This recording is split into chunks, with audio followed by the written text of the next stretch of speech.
મિત્રો, આથી હજારો વર્ષો પહેલા મહાભારતના ભીષણ યુદ્ધમાં બે સેનાઓની વચ્ચે એક પોડકાસ્ટ થયો હતો. युद्ध करना तुम्हारा कर्तव्य है पार्थ, शस्त्र उठाओ. ત્રિલોકના સ્વામી પ્રભુ શ્રી કૃષ્ણ અને મહારથી પાંડવ અર્જુન વચ્ચે આજે આપણે આ પોડકાસ્ટ દ્વારા એ પોડકાસ્ટને વધારે નજીકથી સમજવાનો પ્રયત્ન કરીશું અને એમાંથી આપણા જીવનના ઘણા બધા પ્રશ્નોના જવાબો મેળવવાનો પ્રયત્ન કરીશું. તો ચલો શરૂ કરીએ.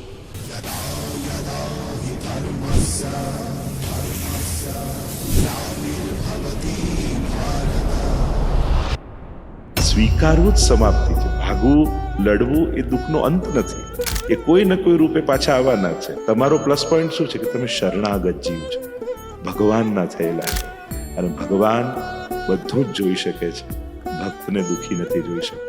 એવું કહેવાય કે સનાતન પરંપરા એવી છે કે જે કોન્સ્ટિટ્યુશન દ્વારા ડ્રિવન છે, અને આપણું કોન્સ્ટિટ્યુશન છે આપણા ધર્મશાસ્ત્રો છે, ધર્મગ્રંથો. ચમત્કારો એ હિન્દુ ધર્મનો પરિચય નથી, એની ફિલોસોફી હિન્દુ ધર્મનો પરિચય છે. આપણું તત્વજ્ઞાન એટલું ડેપ્થમાં છે કે મોટા એ પાશ્ચાત્ય સંસ્કૃતિના વિચારકો પણ નતમસ્તક થઈ જાય છે. લોકો એવી રીતે વાતો કરતા હોય કે કર્મ બાંધવાના છે, સારા કર્મો બાંધવાના છે, તો આગળ જઈને કામ આવશે, આપણી પેઢીઓને કામ આવશે. અને ઘણા એવું પણ કહેતા હોય કે અહીંયાનું બધું અહીંયા જ છે. ધર્મશાસ્ત્ર પ્રમાણે કર્મનું ગણિત શું છે? જીવન પૂરતી નથી હોતી મુકદ્દરની સમસ્યાઓ, મૃત્યુને બાદ પણ રહી ગઈ છે હસ્તરેખાઓ. દેહ સમાપ્તિ એ જીવન સમાપ્તિ નથી. જીવનની યાત્રા તો અનંત છે. આપણે એમ કહેતા હોય કે કોઈ કઈ લઈને આવતું નથી, ખાલી હાથે આવે, ખાલી. એવું હોતું નથી. ઘણું બધું હાથમાંથી લખીને આવતા હોઈએ છીએ ને ઘણું બધું લખીને જતા હોઈએ છીએ. આપણા ધર્મશાસ્ત્રો કેટલા જૂના છે અને એનું માળખું શું? વ્યાસજીએ જ્યારે ગ્રંથો લખ્યા, વાલ્મીકીજીએ લખ્યા, કોઈ યુટ્યુબ નહોતું, કોઈ ફેસબુક નહોતું, કોઈ ઇન્સ્ટા નહોતું, કોઈ પોડકાસ્ટ નહોતું, પણ છતાંય ગીતાજીમાં અર્જુન અને ભગવાનનો સંવાદ ઘર ઘર સુધી પહોંચ્યો, કારણ કે વિચારમાં એવી તાકાત છે. વ્યક્તિઓની સીમા છે, વિચાર શાશ્વત છે, અને એટલે જ સનાતન ધર્મ શાશ્વત છે, કારણ કે એક વિચાર છે. શ્રીમદ ભગવદ્ ગીતા ઘર ઘર સુધી પહોંચી, જે રીતે ભાગવત પુરાણ ઘર ઘર સુધી પહોંચ્યું. આજે અત્યાર સુધી પહોંચ્યું છે, એ ઓરિજિનલ ફોર્મનું કેટલા % ઇન્ટેક્ટ હશે? કોઈ ગમે તેટલો ફિલોસોફિકલ વિચારક વિદ્વાન હોય, પણ એ ગ્રંથનો બેઝ લઈને પોતાનો જ વિચાર આપતો હોય છે. કારણ કે વિચારો અને લોજિક એવા છે ને, ભગવાન છે એવું પણ મનાવી શકાય, ભગવાન નથી એ પણ સાબિત કરી શકાય. યત્ર યોગેશ્વરઃ કૃષ્ણ યત્ર પાર્થો ધનુર્ધરઃ તત્ર શ્રી વિજયો ભૂતિર્ધ્રુવા નિતિર્મતિર્મમ. ગીતાજીનો છેલ્લો શ્લોક. જ્યાં કર્મરૂપ અર્જુન છે અને કૃપારૂપ કૃષ્ણ છે, ત્યાં જ વિજય હોય છે.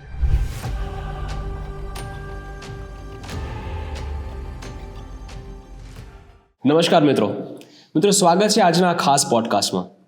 મિત્રો, મારી કોન્ટેન્ટ ક્રિએશનની જર્નીને લગભગ 1 વર્ષ પૂરું થવા આવ્યું, અને આજે હું કરવા જઈ રહ્યો છું ખૂબ જ મહત્વપૂર્ણ સંવાદ, એક સ્પિરિચ્યુઅલ પોડકાસ્ટ, એક ધાર્મિક સંવાદ, કે જેમાં મને અને તમને આપણા ઘણા બધા સવાલોના જવાબો મળવાના છે.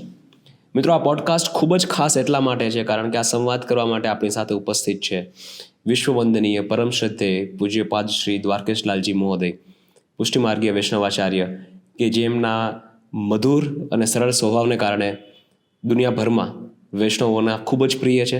હું અને એમના પ્રિય વૈષ્ણવજનો એમને જે કહીને સંબોધીએ છીએ. અને મિત્રો, એમના હસ્તે ઘણા બધા માનવ કલ્યાણના, માનવ ઉત્કર્ષના કાર્યો પણ થાય છે. મિત્રો, આજે એવા ઘણા બધા પ્રશ્નોના જવાબ કે જે મારે ઘણા વર્ષોથી જોઈએ છે, એ હું મેળવવા આવ્યો છું. અને સાથે સાથે તમારા પર ઘણા બધા પ્રશ્નો કે જેનો જવાબ આજે અહીંયાથી મળે એવો મારો પ્રયત્ન રહેશે. મિત્રો, આમ તો મારી એવી કોઈ યોગ્યતા નથી કે હું એમની સાથે સમાન ખુરશીમાં બેસીને એમની સાથે સંવાદ કરી શકું. નક્કી એમની જ કૃપા અને મારા વડીલોના સત્કર્મો અને મારી માના આશીર્વાદ કે આ શક્ય બન્યું છે. જેમના વચનામૃતમાં કહેતા હોય છે કે જો તમે ભાગ્યશાળી પોતાની જાતને માનો તો તમે ખરેખર ભાગ્યશાળી થઈ શકો. હું મારી જાતને ખરેખર ભાગ્યશાળી માનું છું કે મને આ સંવાદ એમની સાથે કરવાનો અવસર મળ્યો છે. મિત્રો, આથી હજારો વર્ષો પહેલાં મહાભારતના ભીષણ યુદ્ધમાં બે સેનાઓની વચ્ચે એક પોડકાસ્ટ થયો હતો, ત્રિલોકના સ્વામી પ્રભુ શ્રી કૃષ્ણ અને મહારથી પાંડવ અર્જુન વચ્ચે. અને એ સંવાદમાં એટલો બધો પાવર છે કે આજની તારીખે આપણને જીવન જીવતા શીખવાડે છે. આજે આપણે આ પોડકાસ્ટ દ્વારા એ પોડકાસ્ટને વધારે નજીકથી સમજવાનો પ્રયત્ન કરીશું અને એમાંથી આપણા જીવનના ઘણા બધા પ્રશ્નોના જવાબો મેળવવાનો પ્રયત્ન કરીશું. તો ચલો શરૂ કરીએ. જે તમારા ચરણોમાં મારા દંડવત પ્રણામ. ખૂબ ખૂબ આભાર અમારું ઇન્વિટેશન સ્વીકાર કરવા માટે. જયભાઈ, તમારા બધા શ્રોતા અને દર્શકોને અમારી ખૂબ ખૂબ શુભકામના અને આશીર્વાદ. જે મારો સૌથી પહેલો પ્રશ્ન સ્પિરિચ્યુઆલિટીને લગતો છે. મારે એ જાણવું છે કે આજના જમાનામાં સ્પિરિચ્યુઆલિટીની વાતો બધા કરે છે, બધાને મહત્ત્વ સમજાઈ ગયું છે કે જીવનમાં અમુક પ્રશ્નોના જવાબ તમને સ્પિરિચ્યુઆલિટીથી કે આધ્યાત્મથી જ મળી શકે. પણ લોકોને એનાથી ખબર પડતી કે શરૂ કેવી રીતે કરવું, સ્પિરિચ્યુઆલિટીથી નજીક કેવી રીતે જવું. જ્યારે એસ્પેશિયલી આખું આખો દિવસ બિઝી હોય, કોઈને કોઈ રિસ્પોન્સિબિલિટીમાં સંડોવાયેલા કે રચ્યા પચ્યા હોય, તો એ સ્પિરિચ્યુઆલિટીમાં નજીક કેવી રીતે જઈ શકે, કેવી રીતે શરૂ કરે જર્ની? વ્યસ્તતા અને અધ્યાત્મ, જો હવે જીવન વ્યસ્ત બની ગયું છે એને સ્વીકારવું પણ જરૂરી છે, અને તમે તમારી જવાબદારીઓથી ભાગી પણ શકતા નથી, અને એકવાર કોઈ કાર્ય ઉપાડ્યું હોય તો તમે વચ્ચે છોડી પણ શકતા નથી. મહત્વનું એ છે, શું વધારે ટાઈમ આપવાથી જ ભક્ત બનાય છે? જે ફ્રી હોય, રિટાયર્ડ હોય ને આખો દિવસ હવેલીના ઓટલે બેઠા રહેતા હોય એ જ મોટો ભક્ત થઈ શકે? મોટા મોટા ભગવદીઓ અને ભક્તોના ચરિત્રમાં જોઈએ તો ઘણા રાજા મહારાજા હતા, એ વ્યસ્ત નહીં રહેતા હોય.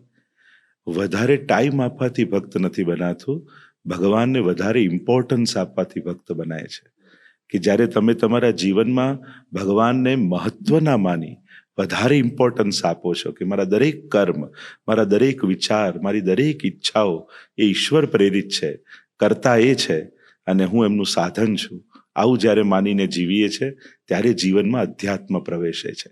એટલે કે જ્યારે આપણો સારથી ભગવાન બને છે, કે દેહ રથ છે અને અત્યારે આપણું મન સારથી છે, એટલે મન જ્યાં દોડાવે ત્યાં દોડીએ છે, પણ એ મનને ડ્રાઈવર સીટ પરથી ઉતારી અને ભગવાનને બેસાડી દેવા અને એને સોંપી દેવા જીવનનો રથ, ત્યાંથી અધ્યાત્મની શરૂઆત થાય છે. એવું લોકો કહેતા હોય કે જીવનમાં કોઈ સ્પિરિચ્યુઅલ ક્રમ હોવો જોઈએ, કોઈ રિલિજિયસ ક્રમ હોવો જોઈએ, પણ મોટાભાગના લોકો શરૂ કરતા પણ એટલા માટે ડરે છે કે એવો વિચાર આવે કે મેં કોઈ ક્રમ શરૂ કર્યો અને પછી ફોલો ન કરી શક્યો, અને જો વચ્ચેથી અટકી જશે તો અપમાન થશે અને ખોટું થશે અને બરાબર ન કહેવાય, તો એ ડરથી ઘણા લોકો કોઈ સ્પિરિચ્યુઅલ ક્રમ શરૂ જ નથી કરી શકતા. તો એમને શું કહેશો? આપણે ત્યાં એક શબ્દ છે નિત્ય નિયમ, એટલે કે રોજનો નિયમ, જેને ડેઇલી રૂટીન આપણે કહેતા હોઈએ. એટલે કે આધ્યાત્મિક માર્ગમાં સાધનાની મહત્તા છે. આપણે એમ કહીએ ને કે પથ્થર પર પાણી રોજ ટીપું પડે તો એ પથ્થરને ફાડી નાખે, પણ એક દિવસ ડોલ ભરીને નાખો ને એક દિવસ ટીપું પાડો તો એમાં કંઈ ફરક નથી પડતો. એટલા માટે નિત્ય નિયમની મહત્તા છે. પણ પરમાત્મા ખૂબ કૃપાળુ છે. અજામિલ એના પુત્રને મોહવશ પણ ભગવાનને પોકારે છે તો પણ એ આવી જાય છે. આપણે ત્યાં તો કહ્યું છે, ભક્ત દ્રોહે ભક્ત્યા ભાવે ભક્તિચ્છા અતિક્રમ, એટલે અભાવથી પણ ભગવાનને પુકારો તો એ દોડે છે. એટલે નિત્ય નિયમ આપણી સાધના માટે છે. એ ભગવાનની પ્રસન્નતા અને નારાજગી સાથેનો કોઈ સંબંધ નથી. એટલે જ્યારે અનુકૂળતા છે ત્યારે કરી લો, ભેગું કરી લો. અનુકૂળતા છે તો વધારે કરી લો, કારણ કે એવા દિવસ આવવાના જ છે કે ક્યારેક નહીં પણ થાય. પણ એવા દિવસો બહુ ઓછા હોય છે. 365માંથી ક્યારેક 15 દિવસ એવા હોય, પણ એ 15 દિવસનો વિચાર કરી આપણે 350 દિવસનો આનંદ ગુમાવી દઈએ છીએ. તો નબળો વિચાર કરી અને સારું કેમ ગુમાવવો? મોટા ભાગના દિવસો અનુકૂળ જ હોય છે વર્ષમાં, પ્રતિકૂળતાના બહુ ઓછા દિવસો હોય છે. એટલે પ્રતિકૂળતાનો એટલો વિચાર ન કરો કે હાથમાં આવેલું આપણે મૂકી દઈએ અથવા છોડી દઈએ. એટલે કરો, જ્યારે પણ થાય કરો. કરતા રહેવાથી જ એ કાર્યમાં નિષ્ઠા અને લાગણી આવશે, અને જે દિવસે નહીં થાય તો પોતાને અફસોસ થશે કે આજે કંઈ ખૂટતું હોય એવું લાગે છે.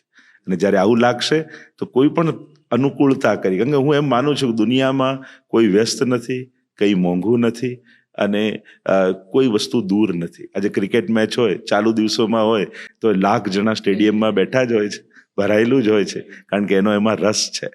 જ્યારે રસ પેદા થઈ જાય પછી કંઈ નથી મોંઘું, નથી દૂર, નથી કંઈ વ્યસ્ત, બધો સમય નીકળી જ જતો હોય છે. જ્યારે પોતાના આત્માને આનંદ આવવા લાગે એ કાર્યો માણસ શોધી જ લેતો હોય છે. રાઈટ.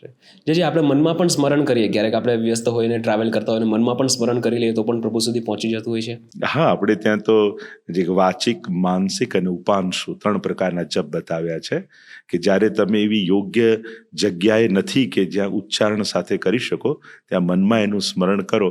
અને એની પણ મહત્તા ભગવદ્ ગીતામાં ભગવાને બતાવી છે કે માનસિક જપ પણ શ્રેષ્ઠ છે. જે હું તમને એક કિસ્સો કહેવા માંગુ છું. જ્યારે બહુ નાનો હતો ત્યારે ઓસીડીને કારણે મને છે ને ઘણીવાર એવા વિચારો આવતા કે હું આમ નહીં કરું તો ભગવાન ગુસ્સે થશે, હું આમ નહીં કરું તો ભગવાન ગુસ્સે થશે, કાં મને કોઈ સજા આપશે. તો એ સમયે હું કોઈ જ્ઞાની માણસને મળ્યો અને એને મને બહુ મસ્ત વાત કીધી, અને એમને મારો ઘણો ખરો ડર દૂર કરી દીધો. અને એમને મને એવું કીધું કે ભગવાન મનુષ્યની જેમ ન વિચારે, એ તમારી મારી જેમ ન વિચારે કે તમે એમનું કંઈ કાર્ય કરવાના હોય ને તમે ભૂલી જાઓ તો ગુસ્સે થઈ જાય. તો પરમ કૃપાળુ, જેવી રીતે તમે કીધું એમ, કે ભગવાન પાસે દયા પહેલાં છે, કારણ કે આપણે બધા એમના બાળકો છીએ. એટલે માણસ પણ જે વાત પર ગુસ્સે ના થાય એ વાત પર ભગવાન થાય, એટલે આપણે તો વિચારીએ તો કેટલો દયાળુ, તો પ્રેમનો સાગર છે, કરુણામય છે. અને એટલા માટે મહાપ્રભુજી શ્રી વલ્લભાચાર્યજી પોતાના વચનોમાં કહે છે કે ભગવાનને માણસ જેવા નહીં ગણવા, એને લૌકિક નહીં ગણવા. સજા આપે ભગવાન નથી, ક્ષમા આપે ભગવાન છે. એટલે ગીતાજીમાં ભગવાન કહે છે કે તે ગમે તેટલા પાપ કર્યા હોય, મારી પાસે આવતો ના ડરતો, કારણ કે આ દુનિયામાં હું જ એકમાત્ર એવો છું જે તને પાપમાંથી મુક્ત કરી શકું છું.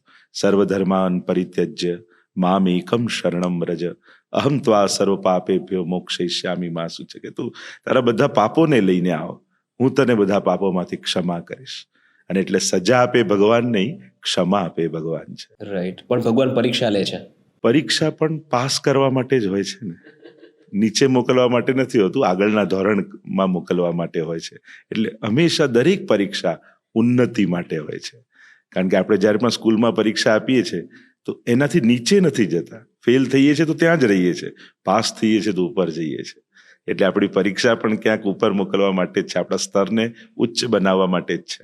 જે તમે વચનામૃતમાં કહેતા હો છો કે સંતોષ એક ધન છે, મિલે જો સંતોષ ધન સબ ધન ધૂળ સમાન. પણ કોઈ મહત્વાકાંક્ષી વ્યક્તિ હોય એ સંતોષ ગોતવા તો જતો જ નથી, કારણ કે એને સંતોષ નથી જોતો. જે સંતોષી છે એ તો એની પાસે ઓલરેડી સંતોષ છે, રાઈટ. તો સંતોષને ધન તરીકે કેવી રીતે જોવું, અને મહત્વાકાંક્ષી વ્યક્તિ માટે એ પોઈન્ટ કયો આવે કે જ્યાં એને સંતોષ માની લેવો જોઈએ કે એ દરેક વ્યક્તિનું પહેલાથી સેટ હોય, નસીબના હિસાબથી ત્યાં પહોંચે છે, કેવી રીતે હોય છે?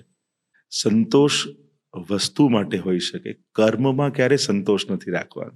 જેને કામ કરવામાં જ સંતોષ મળતો હોય તો કામ છોડી દેવું તો એનો સંતોષ હોય જ ના શકે. એટલા માટે આપણે જે સંતોષ માનીએ છીએ એ વસ્તુને લગતું ગણીએ છીએ. પણ જે કાર્ય કૌશલમ યોગ, ગીતાજીમાં ભગવાન કે કાર્યની કુશળતા જ યોગ છે. અને એમાં પણ મનુષ્યની સહજ પ્રકૃતિ ગીતાજીમાં ભગવાન બતાવે છે, તામસ, રાજસ, સાત્વિક. માણસ પ્રવૃત્તિથી ભાગી શકે, પ્રકૃતિથી ના ભાગી શકે. એક ક્ષણ માટે હવે વિચાર કરીએ કે અર્જુન કદાચ મોહમાં આવી ઘરે જઈને બેસી ગયો હોત, શું એને શાંતિ મળત? શું એને સંતોષથી આનંદ મળત? યુદ્ધ લડવામાં જ એનો સંતોષ છે. એ ક્ષત્રિય છે, એની અંદર યુદ્ધ લડવું એની પ્રકૃતિ છે. અને પ્રકૃતિથી ભાગીને માણસ સંતોષ ક્યારે મેળવી શકતો નથી. કાર્યની કુશળતા જ માણસને સંતોષ આપે છે. જેને ધન પામવાની કુશળતા છે એ પામીને જ સંતોષ પામી શકે. જેને મહેનત કરવામાં છે તો એને મહેનત કરીને જ સંતોષ મળવાનો છે. એટલે સંતોષની વ્યાખ્યા વિચારવા જેવી છે કે સંતોષ માનીએ છે કોને આપણે, એનાથી નક્કી થાય કે મેળવીને, છોડીને કે પામીને કઈ રીતે એનાથી શાંતિનો અનુભવ કરી શકાય. જે આજથી 2-3 મહિના પહેલા હું એક ડૉક્ટર સાથે બેઠો હતો, લિમ્ફોમાના ઓન્કોલોજી સ્પેશિયલિસ્ટ ડૉક્ટર હતા. એમની ઉંમર હશે 60 થી 65ની વચ્ચે. તો અમે પોડકાસ્ટ માટે જ મળ્યા હતા, અને પોડકાસ્ટની પહેલાં અમે જસ્ટ બેઠા ને મને વાતો કરતા હતા કે મારી દીકરી છે તારા જેવડી. મેં કીધું સરસ, શું કરે છે? એટલે એવી રીતે કરીને વાતો કરી. પછી કે યાર મેન્ટલી બહુ સ્ટ્રેસમાં રહે છે, તમે બધા મેન્ટલી બહુ સ્ટ્રેસમાં રહો છો. અને પછી એમને કીધું કે યાર આજના જમાનામાં તમારી પાસે બધું જ છે જે અમારી પાસે નહોતું. ફિઝિકલ તો તમારે કોઈ સ્ટ્રેસ રહ્યો જ નથી, છતાં હરેક વ્યક્તિ માનસિક રીતે પીડાય છે, માનસિક રીતે હરેક વ્યક્તિને સંઘર્ષ છે, ભલે ફિઝિકલ સંઘર્ષ નથી. એવું કેમ છે અત્યારે? અને મહદઅંશે એમની વાત સાચી પણ છે કે મારી ઉંમરની કદાચ હરેક વ્યક્તિ માનસિક રીતે જેટલી ખુશ હોવી જોઈએ એટલી નથી હોતી. એનું કારણ શું? જો જૂના સમયને આજની સાથે સરખાવીએ તો પહેલા શરીર બહુ એક્ટિવ રહેતું, શરીરના કામ બહુ હતા, મનના કામ ઓછા હતા. અત્યારે મનના કામ વધી ગયા છે ને વિજ્ઞાને શરીરને શાંત કરી દીધું છે. અને એટલા માટે બોડી અને માઇન્ડનું બેલેન્સ નથી થઈ શકતું. કે જેટલી પ્રવૃત્તિ શરીરને મળે છે એને અનુકૂળ જ મનની પ્રવૃત્તિ હોવી જોઈએ. પહેલા સમયમાં દરેક કાર્યો શરીર દ્વારા જાતે કરવા પડતા. એટલે મનને, કારણ કે મન શાંત ક્યારે હોય? જ્યારે શરીર બહુ વ્યસ્ત હોય. અને શરીર જ્યારે શાંત થાય છે તો મન વ્યસ્ત થવાની કોશિશ કરે છે. એટલે અત્યારે શરીર ઊભા થયા વગર ઘણું બધું આપણે કરી શકીએ છીએ.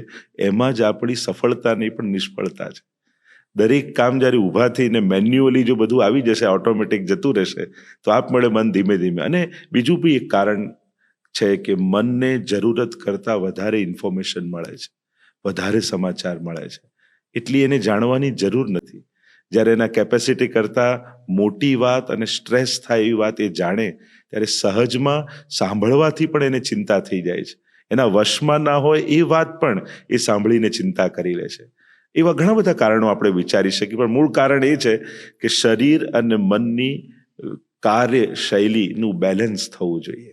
જૂના સમયમાં જે રીતે દરેક કાર્યો શરીર દ્વારા થતા તો મન શાંત રહેતું, અત્યારે શરીર બેઠું રહે છે એટલે મન વધારે દોડવા લાગ્યું છે. તો એને બેલેન્સને કેળવવાની જરૂર છે. જે આપ શ્રી બધી ઉંમરની વ્યક્તિઓને મળો છો અને લોકો તમારી પાસે જ્યારે આશીર્વાદ લેવા આવે ત્યારે તમે ઓબ્જેક્ટિવલી અમારા બધાનું જીવન તમે જોઈ શકો અને અવલોકન કરી શકો. તો આ મારી ફિલિંગ છે. મને એવું લાગે છે કે જે અમારી પહેલાંની જે જનરેશન છે કે એમની સ્ટ્રેસ સહન કરવાની કે કોઈ ટ્રોમા સહન કરવાની એમની શક્તિ અમારા કરતાં ઘણી વધારે હતી.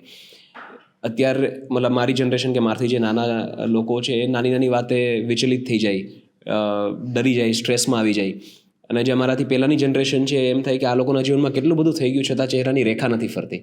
તમે માનો છો કે એ લોકોની સહનશક્તિ વધારે હતી અને શું કામ? આપણે જોઈએ ઇતિહાસના પાનાઓને, યુદ્ધથી જ તમે જુઓ કેવા ક્રૂર યુદ્ધો હતા. અત્યારે જે રીતે યુદ્ધ થાય છે કે હજારો કિલોમીટર દૂરને અહીંયા બેઠા બેઠા મારીએ, તલવારથી, કટારથી, તીરથી, જે રીતે આંખની સામે એ લોકો વધ કરતા, તો કેટલું એ લોકોની કઠોરતા મનની હશે. એ જ રીતે તમે આવો સાંસારિક જીવનમાં તો આપણા પેરેન્ટ્સ યા એની પહેલાંની જનરેશન જેટલી સ્ટ્રિક્ટલી પોતાના બાળકોને કંટ્રોલમાં રાખતી યા ઘણીવાર હાથ ઉપાડતી યા વળતી, એવું અત્યારના મા બાપ કરી શકતા નથી. એટલે દુનિયામાં એક સોફ્ટનેસ વધી છે, મનની કોમળતા વધી છે, લોકો વધારે લાગણીશીલ અને ઇમોશનલ થયા છે. એ યથાર્થ વાત છે. અને એને કારણે પણ ઘણીવાર ન કરવાની ચિંતાઓ એ લોકો ઓઢતા થઈ ગયા છે. આપણે કોઈની વ્યવસ્થા કરી શકાય, એના ભાગ્ય વિધાતા નથી બની શકાતું. આપણે બાળકોના ભાગ્ય વિધાતા બનવાની કોશિશ કરીએ છીએ, મેચ ફિક્સર બનવાની કોશિશ કરીએ, એમને સારા પ્લેયર બનાવવાની કોશિશ નથી કરતા. આ જીતે પહેલેથી નક્કી હોય તો એ મેચ ફિક્સિંગ કહેવાય, પણ આ સારું રમે તો એને સારો ખિલાડી બનાવ્યો કહેવાય. એટલે સારો એ રમતવીર બને એનો પ્રયાસ કરવો જોઈએ કે ગમે તેવા સંજોગો આવી જાય પણ આને મેં એવો તૈયાર કર્યો છે કે આ ક્યારે પાછો નહીં પડે. પણ લોકો ખોટો પક્ષપાત મા બાપ લઈ અને બાળકને વધારે કોમળ બનાવવાની કોશિશ કરે છે.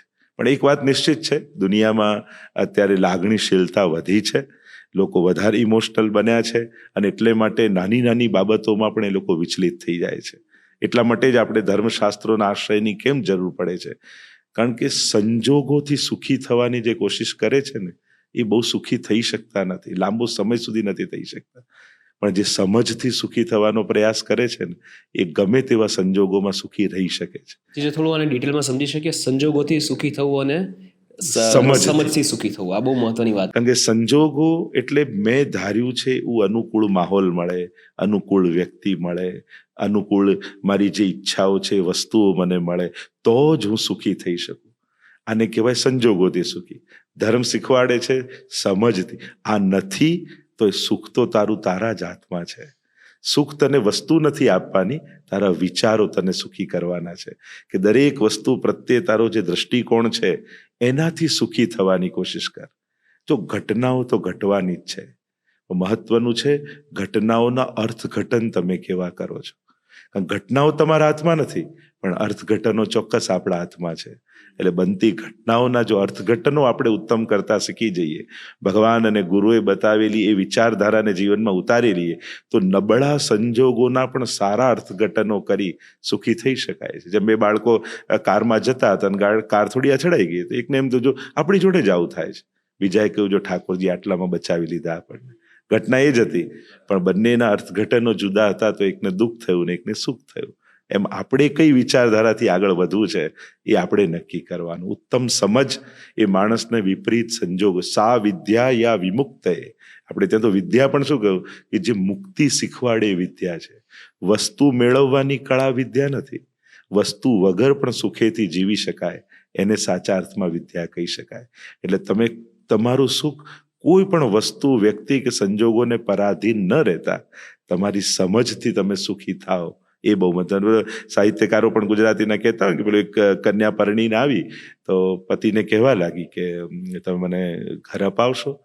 તો કે તું કહીશ એવું ઘર અપાવીશ, તું કહીશ એવી ગાડી અપાવીશ, તું કહીશ એવું કપડાં અપાવીશ, પણ સુખી થતા જો તને ના આવડ્યું તો તારા સિવાય તને બીજું કોઈ સુખી નહીં કરી શકે. હું વ્યવસ્થા કરી આપીશ બધું, પણ સુખી થતા તો તારે જ શીખવું પડશે. એમ અત્યારના સમયમાં દરેકે શીખવાની જરૂર છે. કોઈ વસ્તુ, વ્યક્તિ, સંજોગો સુખી નહીં કરે, સુખી થતા તમારે જ શીખવાનું છે. અને એ કળા એટલે અધ્યાત્મ. જે નસીબ જેવું કંઈ હોય છે? આપણા ગીતાજી પ્રમાણે કર્મ અને ભાગ્ય બંને વસ્તુ છે.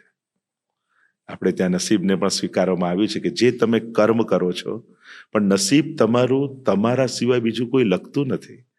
લખનારા તમે જ છો. એ જ્યારે તમે જાણી જાઓ ને તો ખરાબ વસ્તુ લખાઈ હોય એના પણ કારણ તમે જ છો. એ ખબર પડે તો દુઃખ ઓછું થઈ શકે. રાઈટ. કારણ કે ઘણીવાર એવું થતું હોય છે કે ઘણા બધા લોકોને એવો વિચાર આવતો હોય કે હું આટલું બધું કરું છું અને મારી પાસે કાંઈ નથી, ને કોઈ બીજાએ કાંઈ નથી કર્યું, એની પાસે બધું છે, કાં તો એમને મળ્યું છે, એમને કે ભાઈ હેરિડિટીમાં મળ્યું છે કે એમને વિરાસત મળી છે, તો ત્યારે એવું થાય કે નહીં નસીબદાર છે. તો એટલે આપણે ત્યાં ત્રણ વસ્તુ વિચારી શકાય: કર્મ, ભાગ્ય અને કૃપા. જેવા કર્મ છે એ પ્રમાણે માણસનો જન્મ અને ભાગ્ય હોય છે. પણ બધાને મળેલું સુખનું કારણ બનશે. જો મહેનત અને બુદ્ધિથી ઘરનું સુખ મેળવી શકો, પણ ઘરમાં સુખ એ તો ઈશ્વરની કૃપા હોય તો જ મળે.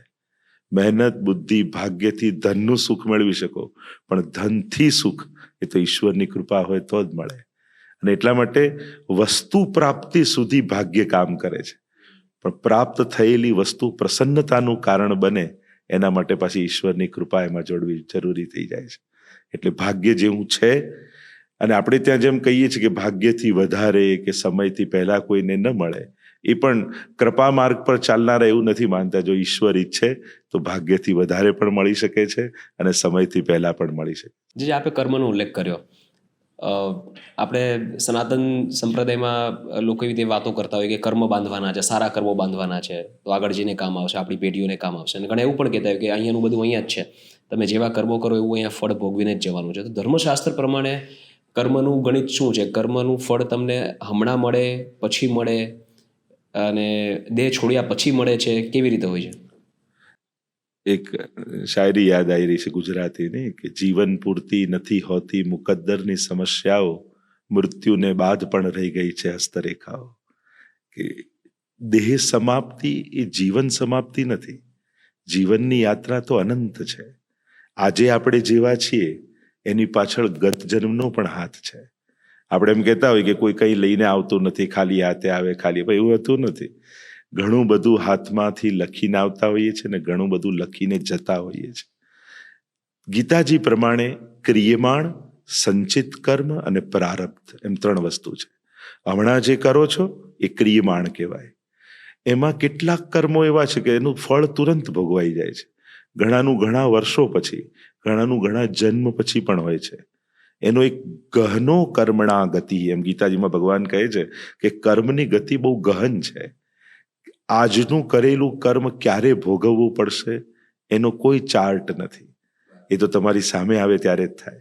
તો એ સંચિત કર્મ, કેમ કોઈ દીવો સળગતો હોય તમે આંગળી અડાડો તો તુરંત બળશો, પણ કોઈ દવા ખાધી તો કદાચ કાલે એની અસર થાય.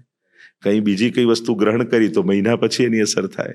આજે તમે ગળ્યું ખાઓ છો તો કદાચ અઠવાડિયા પછી તમારું ડાયાબિટીસ વધે. ઘણું એવું છે કે એની અસર થોડા સમય પછી થતી હોય. એવા ઘણા કર્મો બી એવા છે કે તુરંત ભોગવો છો, ઘણા થોડા વર્ષો પછી ને ઘણા જન્મો પછી. તો એ જ સંચિત કર્મો પ્રારબ્ધ બનીને આપણી સામે આવે છે. ભોગવવા પડે છે એ નિશ્ચિત છે, પણ એ ભોગવતી સમયે જો ઈશ્વર તમારી સાથે છે તો તલવારનો ઘા સોયથી પણ જઈ શકે છે. રાઈટ. એટલે કયા કર્મનું ફળ ક્યારે મળશે એ ચિંતા કર્યા વગર સારા કર્મોની ચિંતા કરવી જોઈએ. જો સુખ જોઈએ છે તો સત્કર્મો કરો. લીમડાનું બીજ વાવીને આંબાની રાહ જુઓ તો એ કલ્પના જ છે, ક્યારે ઉગવાનું નથી. સાચી વાત છે. જે નિષ્ફળતા એક એવી વસ્તુ છે જે ભલભલા માણસને ઢીલા પાડી દે, હતાશ કરી દે. અને નિષ્ફળતાનો સામનો લગભગ કોઈ પણ વ્યક્તિ કાંઈ પણ જે કરવાનો પ્રયાસ કરતું હોય એને કરવો જ પડતો હોય છે. તો મારા બે સવાલ છે. પેલું કે નિષ્ફળતામાં કેવી રીતે સંયમ રાખવો અને કેવી રીતે પોઝિટિવ એટીટ્યૂડ કેળવવો, અને બીજું કે જે આપના જીવનમાં પણ નિષ્ફળતા જેવું કંઈ થતું હોય છે, અને જો હોય તો તમે કેવી રીતે એમાંથી પોતાને રસ્તો બતાવો છો? સફળતા અને નિષ્ફળતા એ માર્ગના બંને પગ જેવું જ છે, ચાલવા માટે જેમ બંને પગનો ઉપયોગ કરીએ છીએ. પણ એની જો ગહેરાઈમાં ઉતરીએ, નિષ્ફળતા આપણે શેને માનીએ છીએ? ધાર્યું ન થયું એ જ નિષ્ફળતા છે. મોસ્ટલી બધા એને જ માનતા તો હોય. વિચાર કરો, જીવનમાં ઘણું બધું ધાર્યું નહોતું થયું, એ અમુક વર્ષ પછી આપણને એવું લાગે સારું થયું નહોતું થયું, તો એને જ આપણે સફળતા કેવી કે નિષ્ફળતા, એ પણ એક વિચાર છે. પણ નોર્મલ એક સહજ જો વ્યાખ્યા કરીએ તો એમ કે જે એચિવમેન્ટ, જે વિચાર્યું હતું કે અહીંયા પહોંચીશ, આ ભણીશ, આવું રિઝલ્ટ આવશે, એને ના થાય, એટલે આપણી સુખ દુઃખની બહુ વ્યાખ્યાઓ બહુ સૂક્ષ્મ હોય છે, બહુ ગહેરાઈમાં વિચારતા નથી હોતા. પણ નિષ્ફળતા એ ઉત્તમ વસ્તુ નથી જ. કારણ કે ગીતાજીમાં પણ ભગવાન સફળ થવાનો પ્રયાસ કહે છે. કર્મ સફળતા માટે જ છે, સફળતામાં જ સુખ છે. નિષ્ફળતા ગમવી પણ ના જોઈએ, કારણ કે માણસને ગમવા લાગે તો સફળ થવાના પ્રયાસો જ મૂકી દે. અને એટલા માટે યત્ર યોગેશ્વર કૃષ્ણ યત્ર પાર્થો ધનુર્ધર તત્ર શ્રી વિજયો ભૂતિર્ધ્રુવા નીતિર્મતિર્મમ, ગીતાજીનો છેલ્લો શ્લોક. જ્યાં કર્મરૂપ અર્જુન છે અને કૃપારૂપ કૃષ્ણ છે, ત્યાં જ વિજય હોય છે. એટલે કર્મ તમે તમારી નિષ્ઠા પ્રમાણે સંપૂર્ણ કરો, સાથે ઈશ્વરને જોડે રાખો, એની કૃપાનો વિચાર કરતા રહો. બુદ્ધિનો પ્રેરક મારો સાથી આત્મામાં બેસેલો ભગવાન મારી જોડે છે, અને જ્યારે કૃપા ભળી જશે તો ત્યારે તમારા દરેક કર્મ, એટલે વસ્તુ મળી કે ન મળી, પણ સફળતાનો આસ્વાદ તમને ચોક્કસ મળશે. કારણ કે ઘણીવાર વસ્તુ મળે છે અને ઘણીવાર અનુભવ મળે છે. એટલે નિષ્ફળતા પણ નિષ્ફળતા નથી, એ અનુભવની પ્રાપ્તિ તો છે જ, કે આમ કરવાથી આ વસ્તુ ન મળે, એની સમજ તો આપણને આવે જ છે. એટલે સફળતા અને નિષ્ફળતાની જો યોગ્ય વ્યાખ્યા કરવા લાગો ને, તો નિષ્ફળતામાં ક્યાંક સફળતા છુપાયેલી છે, અને દેખાતી સફળતામાં પણ ઘણીવાર નિષ્ફળતાઓ હોય છે. એટલા માટે થોડુંક ગહેરાઈ ચિંતન, જીવન જીવવા જ્યારે નીકળ્યા છો ત્યારે થોડી ગહેરાઈ સાથે જીવો. દરેક ઘટનાઓના અર્થઘટનો ઉત્તમ કરતા શીખો, તો પછી સફળતા નિષ્ફળતા તમને જીવનના એક અનુભવ બની જશે. કે કારણ કે એમ કહેવાય છે કે જીવન એવું એક શિક્ષક છે કે સાધારણ શિક્ષક ભણાવે ને પછી પરીક્ષા લે. ભગવાન પરીક્ષા લઈને એવું ભણાવી દે કે પછી જીવનમાં ક્યારે ભૂલીએ જ નહીં આપણે. જે રિલેશનશિપની થોડી વાત કરીએ તો આજના જમાનામાં હરેક વ્યક્તિને કોઈ ના કોઈ એવા રિલેશન હશે કે જે કદાચ બેસ્ટ સ્ટેટ ઓફ હેલ્થમાં ન હોય.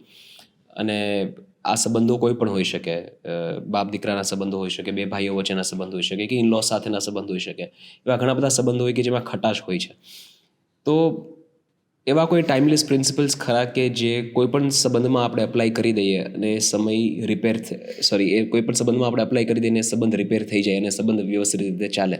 ફોર એક્ઝામ્પલ, મને મારા એક મેન્ટોરે કીધું હતું કે જે તારે સંબંધો માટે એક વાત ધ્યાનમાં રાખવાની, કે તારા જીવનમાં કોઈ 5 વ્યક્તિ લઈ લે કે જેના વગર તારે ચાલે એમ જ નથી, એમને બધી વસ્તુ માફ, તો એ તારો ટાઈમલેસ પ્રિન્સિપલ થઈ ગયો. તો એવા કોઈ ટાઈમલેસ પ્રિન્સિપલ્સ તમે કહી શકો સંબંધો સારી રીતે સાચવવા માટે? એટલે જેમાં આ રીતે કારણો ગોતવા પડે ને, સંબંધ જ ના કહેવાય. કારણ કે જેમાં આપણે બુદ્ધિપૂર્વક બહુ મેનેજ કરવા પડે, એમ જોવા જાઓ મૂળ વાત એ છે, સૌથી પહેલા આદર્શતાનો વિચાર છોડી દો. કારણ કે બહુ તમે આઈડિયલ લોકોને ગોતવા જાઓ છો ને, તો મળ્યા છે ને ગુમાવી દો છો. પિતા આવા હોવા જોઈએ, માતા આવી હોવી જોઈએ, ભાઈ આવો હોવો જોઈએ, મિત્ર આવો જોઈએ. આજે બહુ સાંભળીએ છે ને બહુ વાંચીએ છે ને, ચોપડીમાં લખેલા લોકો ચોપડીમાં જ હોય છે. સામે તો હસતા હસતા રડી પડે, ભાઈ માણસ છે, દડ દડી પડે, ભાઈ માણસ છે. માણસને એની કમીઓ સાથે સ્વીકારો, એનું નામ જ સંબંધ છે. 2 વસ્તુ છે, એક બંધન અને બીજું સંબંધ. એકબીજાનો ઉપયોગ કરી કેવલ પોતાના સુખનો વિચાર કરી લેવામાં આવે એને બંધન કહેવાય. પણ પોતાના સુખનો ત્યાગ કરી બીજાના સુખને સાચવી લઈએ એને સંબંધ કહેવાય. એટલે લાકડી અને વેલ, જો એક્ઝામ્પલ લઈએ તો લાકડીનો ટેકો વેલને મળે તો એમ જોવા જાવ તો હમણાં તો વેલ ઉગી, એને બાંધી દીધી, પણ લાકડી એનું બંધન નથી, એનો સંબંધ છે, એના વિકાસનો આધાર છે. એ જ રીતે ત્યારે એકબીજાનો આધાર દ્વારા એકબીજાને વિકાસ આપવામાં આવે એને જ સંબંધ કહેવામાં આવે. પણ માણસની અંદર કમીઓ રહેવાની. તમે દુનિયામાં અનુકૂળ લોકોને જ ગોતવા જશો ને તો બહુ ઓછા લોકો જોડે તમને ફાવશે. પણ તકલીફ એ છે, દિવસનો મોટા ભાગનો સમય ન ગમતા લોકોની વચ્ચે જ કાઢવો પડે છે. ગમતા લોકો તો ઘરે છે, એ તો 5-7 જણા. 7 અબજ લોકોમાં અત્યારે માણસને પૂછો, અમારું તો 7 જણનું ગ્રુપ, અમને તો આ જ લોકો જોડે ફાવે ને અમે તે. તો વિચાર કરો, 7 અબજ લોકોમાં 7 જણા જોડે જિંદગી પૂરી કરી દેવાની છે. મોટા ભાગનો જીવનનો સમય ન ગમતા લોકોની વચ્ચે કાઢવાનો છે. અને જો એમાં સુખ અને આનંદથી રહેતા ન શીખ્યા તો તમારા જીવનનો મોટા ભાગનો સમય દુઃખમાં જ જશે. અને એટલા માટે ન ગમતા વ્યક્તિની વચ્ચે પણ પ્રસન્નતામાં કઈ રીતે રહી શકાય, એ ગીતાના મહામંત્રો જે ભગવાને આપ્યા છે, વલ્લભાચાર્ય મહાપ્રભુજી દ્રષ્ટિકોણ આપી છે, એ ભાવનાને હૃદયમાં રાખી આ વ્યક્તિ આવો જ છે પણ મારો છે. આમાં શું સારો શોધવા જઈએ છે ને એમાં મારાને ગુમાવી દઈએ છે. એટલે તારું મારું કર્યા કરતા સારું વિચાર કરી અને એને સ્વીકારવાની વૃત્તિ, એ જ સુધારવાની શરૂઆત છે. એ જેવો છે એનો સ્વીકારી લો છો ને, એની ભીતર પરિવર્તનની શરૂઆત થઈ જાય છે. અને એટલા માટે આ આવો જ છે પણ મારો છે, મારો ઋણાનુબંધ આની સાથે છે, ઈશ્વરે મને આની જોડે સંબંધ જોડ્યો છે, મારે આને સ્વીકારવાનો છે. આ સ્વીકારવાની વૃત્તિથી જ સંબંધો ટકી શકે છે. બાકી સુધારવાની અપેક્ષા ઉલટાના આપણને દૂર કરી દેશે. એટલે જ્યારે પણ સંબંધોને આવા ગણિત અને બુદ્ધિપૂર્વક ચલાવવા જાઓ કે આ નહીં જોવું, આને છોડી દઉં, આને પેલું કરી દઉં, આને સુધારી દઉં, એ સંબંધો રહેતા નહીં, પછી ભાર બની જાય. કારણ કે એ સામે બેઠો ને તમારા માઇન્ડમાં કંઈક ચાલતું હોય કે ના આની જોડે આ રીતે ડીલ કરવાની છે, તો તમે વધારે વાર એની જોડે બેસી નહીં શકો. આ મારો છે, આત્મીય છે, આનો સ્વભાવ આવો છે. ઘણીવાર સ્વભાવ છે, ઘણીવાર વ્યક્તિ ખરાબ નથી હોતા, એના સમય, સંજોગ, સ્વભાવ આ ખરાબ હોય છે. વ્યક્તિ તરીકે તો એ મારો ભાઈ છે, મારા પિતા છે, મારી માતા છે. આવો જ્યારે મહત્તા સંબંધોને, નાતાઓને આપીએ છીએ, પછી એના સ્વભાવ આપમેળે ગૌણ થઈ જાય છે. પણ સ્વભાવને પ્રાધાન્ય આપશો તો પછી પોતાની જોડે પોતાને નહીં ફાવે. કારણ કે આપણો સ્વભાવ પણ આપણને નથી ગમતો હોતો અને પોતાની જોડે પણ આપણે વ્યાકુળ રહીશું. એટલે સંબંધોને નિભાવવા માટે સ્વીકારવાની વૃત્તિથી જીવવું જોઈએ. એકમાં બીજું પાસું એ પણ છે જે કે અપેક્ષા, કે આપણે જેને પ્રેમ કરતા હોય એમની પાસેથી જ આપણને અપેક્ષા હોય, અને આપણે આપણા નજીકના સંબંધીઓ માટે આપણે કંઈ કરતા હોય ત્યારે આપણે એક જેન્યુઅન અપેક્ષા હોય કે એ પણ રેસિપ્રોકેટ કરે, એ પણ કરે, અને જ્યારે ન થાય ત્યારે દુઃખ થતું હોય છે. તો આમાં જેમ આપણે કહ્યું એમ કે આદર્શતાનું એક્સપેક્ટેશન એમાં ન હોવી જોઈએ કે તમે જે કરી શકો છો તમે કરો, બાકી એમના પર છોડી દો. દરેકના હાથમાં પુણ્યો લખાયેલા નથી હોતા. તમે કરી શકો છો પુણ્ય, પણ પેલો સામે તમારી સાથે સારું ના કરી શક્યો એટલે તમારે એની જોડે નારાજ થવાની જરૂર નથી. એ બિચારો છે, એના હાથમાં પુણ્યો નહોતા લખાયેલા તો એ મારી જોડે સારું ના કરી શક્યો, પણ મારા હાથમાં પુણ્યો હતા તો હું એનું સારું કરી શક્યો. એટલે પોતાના સદગુણોનો આનંદ માણવો જોઈએ. પોતે સારું કરી શક્યા એ વાતની ખુશી નહીં માનો, અને એ મારી જોડે સારું કરે તો જ હું સારો, તો પછી જો આપણા સદગુણો પણ પરાધીન થઈ જશે, બીજા ઉપર, બીજાના વ્યવહાર પર આધાર રાખવા માંડશે, તો આપણા ગુણોને જ આપણે નહીં માણી શકીએ. આપણી ઉદારતા, આપણી શાંતિ, આપણી સમજ, એનો આનંદ આપણે માણવો જોઈએ.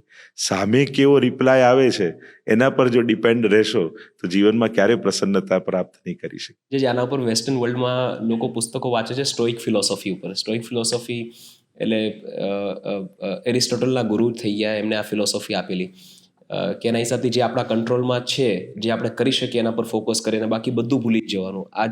અને આ વાત 2-3 હજાર વર્ષ પહેલાંની થાય છે, જ્યારે અહીંયા ભારત દેશમાં આ વાત હજારો વર્ષો પહેલાં, લગભગ 10,000 વર્ષ પહેલાં ભગવાન શ્રી કૃષ્ણ થઈ ગયા. આપણા ધર્મશાસ્ત્રોમાં પણ બધે આ જ વાત થયેલી છે.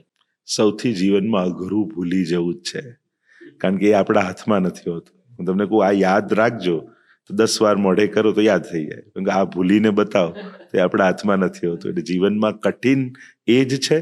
એટલે જ આપણે ત્યાં ક્ષમા ગુણને બહુ મોટો માન્યો છે. કોઈને માફ કરી દેવું એ બહુ જ મોટી વાત છે. માફી માંગવી બી સહેલી છે.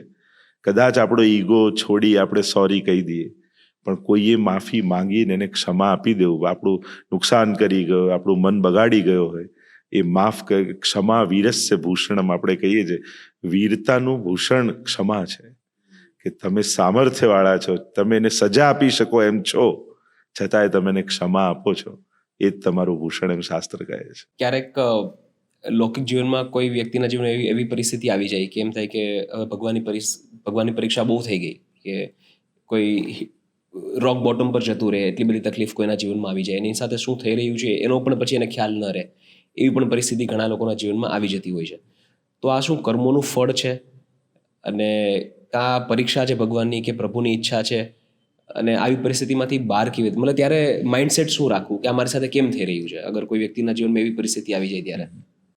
સંજોગો છે, જીવન છે, અને ઘણા મહાપુરુષોના જીવનમાં બી આવી ઘટનાઓ ઘટેલી છે. પણ એમણે એટલે જ ઈશ્વર જોડે પોતાનું મન જોડી, બુદ્ધિ જોડી, અને આ મારા જ કર્મો કોઈ ને કોઈ પ્રકારથી સામે આવી રહ્યા છે, કદાચ આ વખતે જીવન સમાપ્ત કરીશ, એનાથી દુઃખ સમાપ્ત નથી થવાનું, તો ફરી જન્મ લઈશ ત્યારે આ સંજોગો સામે ઊભા જશે. એટલે મહાપ્રભુજીનો એક ગ્રંથ છે વલ્લભાચાર્યજીનો વિવેક ધૈર્યાશ્રય, અને એમાં મહાપ્રભુજી કહે છે કે ત્રિદુઃખ સહનમ ધૈર્યમ. ધૈર્ય કોને કહેવાય? આવા સમયે ધીરજ, આપણે કે ધીરજ રાખો, એ કોને કહેવાય? કઈ રીતે રાખવી? તો કે 3 પ્રકારના લોકો છે. એક દુઃખથી ભાગવા વાળા, બીજા છે દુઃખથી લડવા વાળા, અને ત્રીજા છે દુઃખને સહન કરવાની વૃત્તિવાળા, કે મારે સહી જ લેવું છે. મહાપ્રભુજી કહે 3 પ્રકારના દુઃખો સહન કરો. ભાગશો ને તો દુઃખ વધારે મોટું મોટું થતું જશે. કારણ કે જ્યારે સામે આવતા દુઃખ કરતા વિચારમાં રહેલું દુઃખ વધારે મોટું હોય છે. આવું થઈ જશે તો, આમ થઈ જશે તો, પેલો ના પાડશે તો, એ જે દુઃખના વિચાર દુઃખ કરતા પણ ભયંકર હોય છે. એટલે જ્યારે જે ભાગવા વાળો છે દુઃખને મોટો કરે છે, લડવા વાળો ઉદ્વેગમાં રહે છે. એટલે આપણે ત્યાં એમ કહીએ છીએ ને કે દુઃખને, કે ભગવાનને જઈને ન કહો કે દુઃખ મોટું છે, દુઃખને જઈને કહો કે મારો ભગવાન બહુ મોટો છે, તું એની આગળ ટકી નહીં શકે. એટલે જે શરણાગત છે, મહાપ્રભુજી કહે છે એ સ્વીકારે છે કે ભલે હું ભોગવવા તૈયાર છું, જો મારા જ કર્મોથી આ દુઃખ આવ્યું છે તો હું એનો પ્રસાદ માની સ્વીકારવા તૈયાર છું, અને એ જ ક્ષણે દુઃખ સમાપ્ત થવાની તૈયારી છે. ભોગવવું જ સમાપ્તિ છે, સ્વીકારવું જ સમાપ્તિ છે. ભાગવું, લડવું એ દુઃખનો અંત નથી, એ કોઈ ને કોઈ રૂપે પાછા આવવાના છે. પણ જે દિવસે તમે સ્વીકારવા તૈયાર થઈ જાઓ છો, પણ તમારો પ્લસ પોઈન્ટ શું છે કે તમે શરણાગત જીવ છો, ભગવાનના થયેલા છો, અને ભગવાન બધું જ જોઈ શકે છે, ભક્તને દુઃખી નથી જોઈ શકતો. અને એટલા માટે એ સમયે ભગવાન તમારી આગળ આવી તમારા નિવારણો એવા કરી દેશે કે સામે આવેલું દુઃખ પણ તમારા માથેથી ક્યાં જતું રહેશે, તમને ખ્યાલ નહીં આવે. મેં ક્યાંક તો સાંભળેલું કે દુઃખનું ન હોવું એ સારી વસ્તુ નથી, દુઃખ મહેસૂસ ન થવું એ સારી વસ્તુ છે. ને જો શરણાગત હોય આપણે તો કદાચ આપણે દુઃખ મહેસૂસ પણ ન થાય. એટલે દુઃખ આપણા હાથમાં નથી, પણ દુઃખી થવું કે નહીં એ આપણા હાથમાં ચોક્કસ છે. અને એટલા માટે આપણે આપણી સમજપૂર્વક, આપણા પુણ્યપૂર્વક, એટલે જ કહીએ છીએ ને કે સત્કર્મ કરતા. આપણે ત્યાં એક પ્રકાર છે કે ઘરમાં કે આપણા જીવનમાં કોઈ સારો પ્રસંગ આવે, સૌથી પહેલા સવારે સત્કર્મ કરી, ભગવાનની ભક્તિ, બ્રાહ્મણ ભોજન, ગરીબોને દાન. કારણ કે આજે તમારા ઘરે સારા પ્રસંગમાં તમે સુખ ભોગવવાના છો, એટલા માટે કે તમે પુણ્યો ખર્ચવાના છો. દરેક ભોગવેલું સુખ પુણ્યના ખર્ચો કરીને જ આવે છે. એટલે સવારે તમે પુણ્યો નવા બાંધી લો છો કે સાંજે ખર્ચાશે, એના પહેલા સવારે નવા ભેગા કરી લો, તો મારા જીવનમાં કાયમ સુખ. એટલે હું તો ઘણી વાર કહું કે આપણે કહીએ કે જીવનમાં અહીંયા જ બધું મૂકીને જવાનું છે, આવતા જન્મમાં કંઈ, પણ હું તો કહું કે મારી પાસે રસ્તો છે. તમે તમારા સુખને પુણ્યમાં કન્વર્ટ કરી લો તો આવતા જન્મ પણ એ સુખ પાછા તમને મળશે. સનાતન પરંપરામાં વૈષ્ણવતાની વ્યાખ્યા શું? એક જો શાસ્ત્રોક્ત વ્યાખ્યા આપું ને એક મારા વિચારધારા પ્રમાણે જો આપું, તો મારા વિચાર પ્રમાણે જ્યારે માનવતા 16 કળાએ ખીલી જાય ત્યારે એ વૈષ્ણવતાનું રૂપ ધારણ કરી લેતી હોય છે. જ્યારે માનવ સર્વાંગ રૂપે પોતાનો વિકાસ સાધે, એ કલા રૂપે હોય, એ બૌદ્ધિક રૂપે હોય, શારીરિક રૂપે હોય, એ સમજપૂર્વક હોય, દરેક પ્રકારથી જ્યારે 16 કળાએ ખીલે છે ત્યારે વૈષ્ણવતાને રૂપ ધારણ કરે છે. પણ આપણી શાસ્ત્રોક્ત પરંપરા કહો તો જે વિષ્ણુના ઉપાસક છે, અને વિષ્ણુ એટલે જે વ્યાપક છે, જે કણ કણમાં ઈશ્વરના દર્શન કરીને પોતાની ઉપાસના પદ્ધતિને આગળ લઈ જાય છે, એ જ વૈષ્ણવ છે. જે આપણે ધર્મશાસ્ત્રોની જો વાત કરીએ તો કહેવાય કે આપણો ધર્મ સૌથી પ્રાચીન છે, આપણા ધર્મશાસ્ત્રો પણ સૌથી પ્રાચીન છે. અત્યારે અમુક વિદ્વાનો એવું કહે છે કે વેદો 7 કે 10,000 વર્ષો પહેલા લખાયા છે, પણ ઘણા લોકો એવું પણ માને છે કે એની પહેલા વેદો ઓરલ ટ્રેડિશનથી 30-40,000 વર્ષોથી એક પેઢીમાંથી બીજી પેઢીમાં ટ્રાન્ઝિટ થતા હતા. તો આપણા ધર્મશાસ્ત્રો કેટલા જૂના છે અને એનું માળખું શું, થોડું એ સમજીએ કે પહેલા શું આવે, ત્યાર પછી શું બન્યું, ત્યાર પછી શું બન્યું. એમ તો વેદોને અપૌરુષેય કહેવાય છે, એ ભગવાનના નિશ્વાસમાંથી પ્રગટ થયા છે એમ માનવામાં આવે છે. અને એટલે જ એને કહેવાય શ્રુતિ, લખાતું નહીં, ગુરુ બોલે ને શિષ્ય યાદ રાખે. એટલે શ્રવણ પદ્ધતિથી એની પરંપરા ચાલતી હતી. લખવાનું તો ઘણા પાછળથી આવ્યું. શાસ્ત્રોને રેખાંકિત કરવા કે પુસ્તક રૂપે પરિણમિત કરવા એ તો ઘણું પાછળથી આવ્યું. આપણે ત્યાં તો ભગવાનના નિશ્વાસમાંથી પ્રગટેલા વેદો છે. પણ સનાતન ધર્મને જોવા જાઓ તો આપણે ત્યાં પ્રસ્થાન ચતુષ્ટય, એમ તો પ્રસ્થાન ત્રય અને વલ્લભાચાર્ય પછી પ્રસ્થાન ચતુષ્ટય એટલે વેદાહ એટલે કે વેદ, બ્રહ્મસૂત્ર વ્યાસજી રચેલા અને ભગવદ્ ગીતા, આ 3 ગ્રંથોને પ્રમાણ ગ્રંથ બનાવે. કારણ કે સંસ્કૃતમાં જે લખાયું ઘણું બધું લખાયું છે એ બધું પ્રમાણ એટલે કે ઓથેન્ટિક નથી. એટલે કે ઓથેન્ટિક એટલે પ્રમાણ ગ્રંથ એટલે જો સીધી ભાષામાં સમજાવું તો સત્ય અને અસત્ય એ નક્કી કયા ગ્રંથને જોઈને કરવું, ધર્મ અને અધર્મ કયા ગ્રંથમાંથી નક્કી કરવું. કારણ કે દરેક ગ્રંથોની પોતાની વ્યાખ્યાઓ છે. તો કે જે ગ્રંથો દ્વારા ધર્મ અને અધર્મનો નિર્ધાર થાય એને પ્રમાણ ગ્રંથ કહેવાય. અને મહાપ્રભુજી એમાં ભાગવતજીનો પણ ઉમેરો કર્યો. એટલે મહાપ્રભુજીએ પ્રસ્થાન ચતુષ્ટય સ્વીકાર કર્યો કે વેદાહ શ્રી કૃષ્ણ વાક્યાની વ્યાસસૂત્રાણી ચૈવહી સમાધિ ભાષા વ્યાસસ્ય પ્રમાણમ ચતુષ્ટયમ. એટલે એને ચોથું પ્રમાણ ભાગવતજીને પણ ઉમેર્યું કે જે વાત વેદમાં છે એ જ ગીતાજીમાં છે, એનો જ વિસ્તાર બ્રહ્મસૂત્રમાં છે અને એનો જ વિસ્તાર ભાગવતજીમાં છે. આ ચારેયની એક વાક્યતા મહાપ્રભુજી સ્વીકારે છે. અને એટલા માટે આ 4 ગ્રંથો એવા છે જે નિર્ધાર કરે છે ધર્મ અને અધર્મનો. કારણ કે ગીતાજીમાં ભગવાન કહે છે કે આપણા મનોકલ્પિત રીતે નિર્ધાર નથી થતો. તસ્માત શાસ્ત્રમ પ્રમાણમ તે કાર્ય વ્યવસ્થિતો. શું કરવું શું ન કરવું એનો નિર્ધાર કોઈની ફિલોસોફીથી નહીં, શાસ્ત્રોને જોઈને નક્કી કરવું જોઈએ. કારણ કે ય શાસ્ત્ર વિધિમુત્સૃજ્ય વર્તતે કામકારત ન સિદ્ધિ વાપનોતી ન સુખમ ન પરામ ગતિમ. ગીતાજીમાં ભગવાને કહ્યું શાસ્ત્ર વિધિને છોડી જે મનોકલ્પિત રીતે કરે છે ન એને સિદ્ધિ મળે છે, ન સુખ મળે છે, ન પરમ ગતિ મળે છે. તમને ગમે તેટલું ગમતું હોય ને આનંદ આવતો હોય પણ અશાસ્ત્રોક્ત છે તો એનું ક્યારે ફળ નથી મળવાનું, એમ ભગવાન કહે છે. એટલે ભલે ઓછું કરો પણ શાસ્ત્ર વિધિ અનુસાર કરો, એમ આપણા આચાર્યો અને ભગવાનની વાણી છે. એવું કહેવાય કે સનાતન પરંપરા એવી છે કે જે કોન્સ્ટિટ્યુશન દ્વારા ડ્રિવન છે અને આપણું કોન્સ્ટિટ્યુશન છે આપણા ધર્મશાસ્ત્રો છે, ધર્મગ્રંથો. તો થોડું એ માળખું ડિટેલમાં આપણે સમજીએ કે ધર્મગ્રંથોમાં શું શું આવે, કઈ વસ્તુની રચના ક્યારે થઈ અને એનું મહત્વ શું, અને આમાંથી પ્રમાણ ગ્રંથો કયા અને શું કામ, જેવી રીતે તમે કીધું એમ થોડું આપણે ડિટેલમાં સમજીએ. ઘણો વિસ્તાર માંગે એવો આ પ્રશ્ન છે, પણ ટૂંકમાં જો સમજવા જઈએ આપણે, ગીતાજીમાં ભગવાન આજ્ઞા કરે છે તસ્માત શાસ્ત્રમ પ્રમાણમ તે કાર્ય વ્યવસ્થિતો ય શાસ્ત્ર વિધિમુત્સૃજ્ય વર્તતે કામકારત ન સિદ્ધિ વાપનોતી ન સુખમ પરામ ગતિમ. શાસ્ત્રોને ફોલો કરવા. આપણે ત્યાં એમ મનાય છે કે ભગવાનને ન માને એને નાસ્તિક નથી કહેતા, વેદને ન માને એને નાસ્તિક કહીએ છીએ. એટલે મુખ્ય છે વેદ. બધા જ વેદનો સ્વીકાર કરે છે જેટલા સંપ્રદાય છે. પછી વેદ, બ્રહ્મસૂત્ર, ભગવદ્ ગીતા અને ચોથું ભાગવત. આ 4ને પ્રમાણ ગ્રંથ રૂપે આપણે નિર્ધારિત કરીએ છીએ. બાકી સંસ્કૃતમાં લખાયેલા ગ્રંથોનું ખૂબ વિશાળ વર્ગીકરણ કરી શકાય.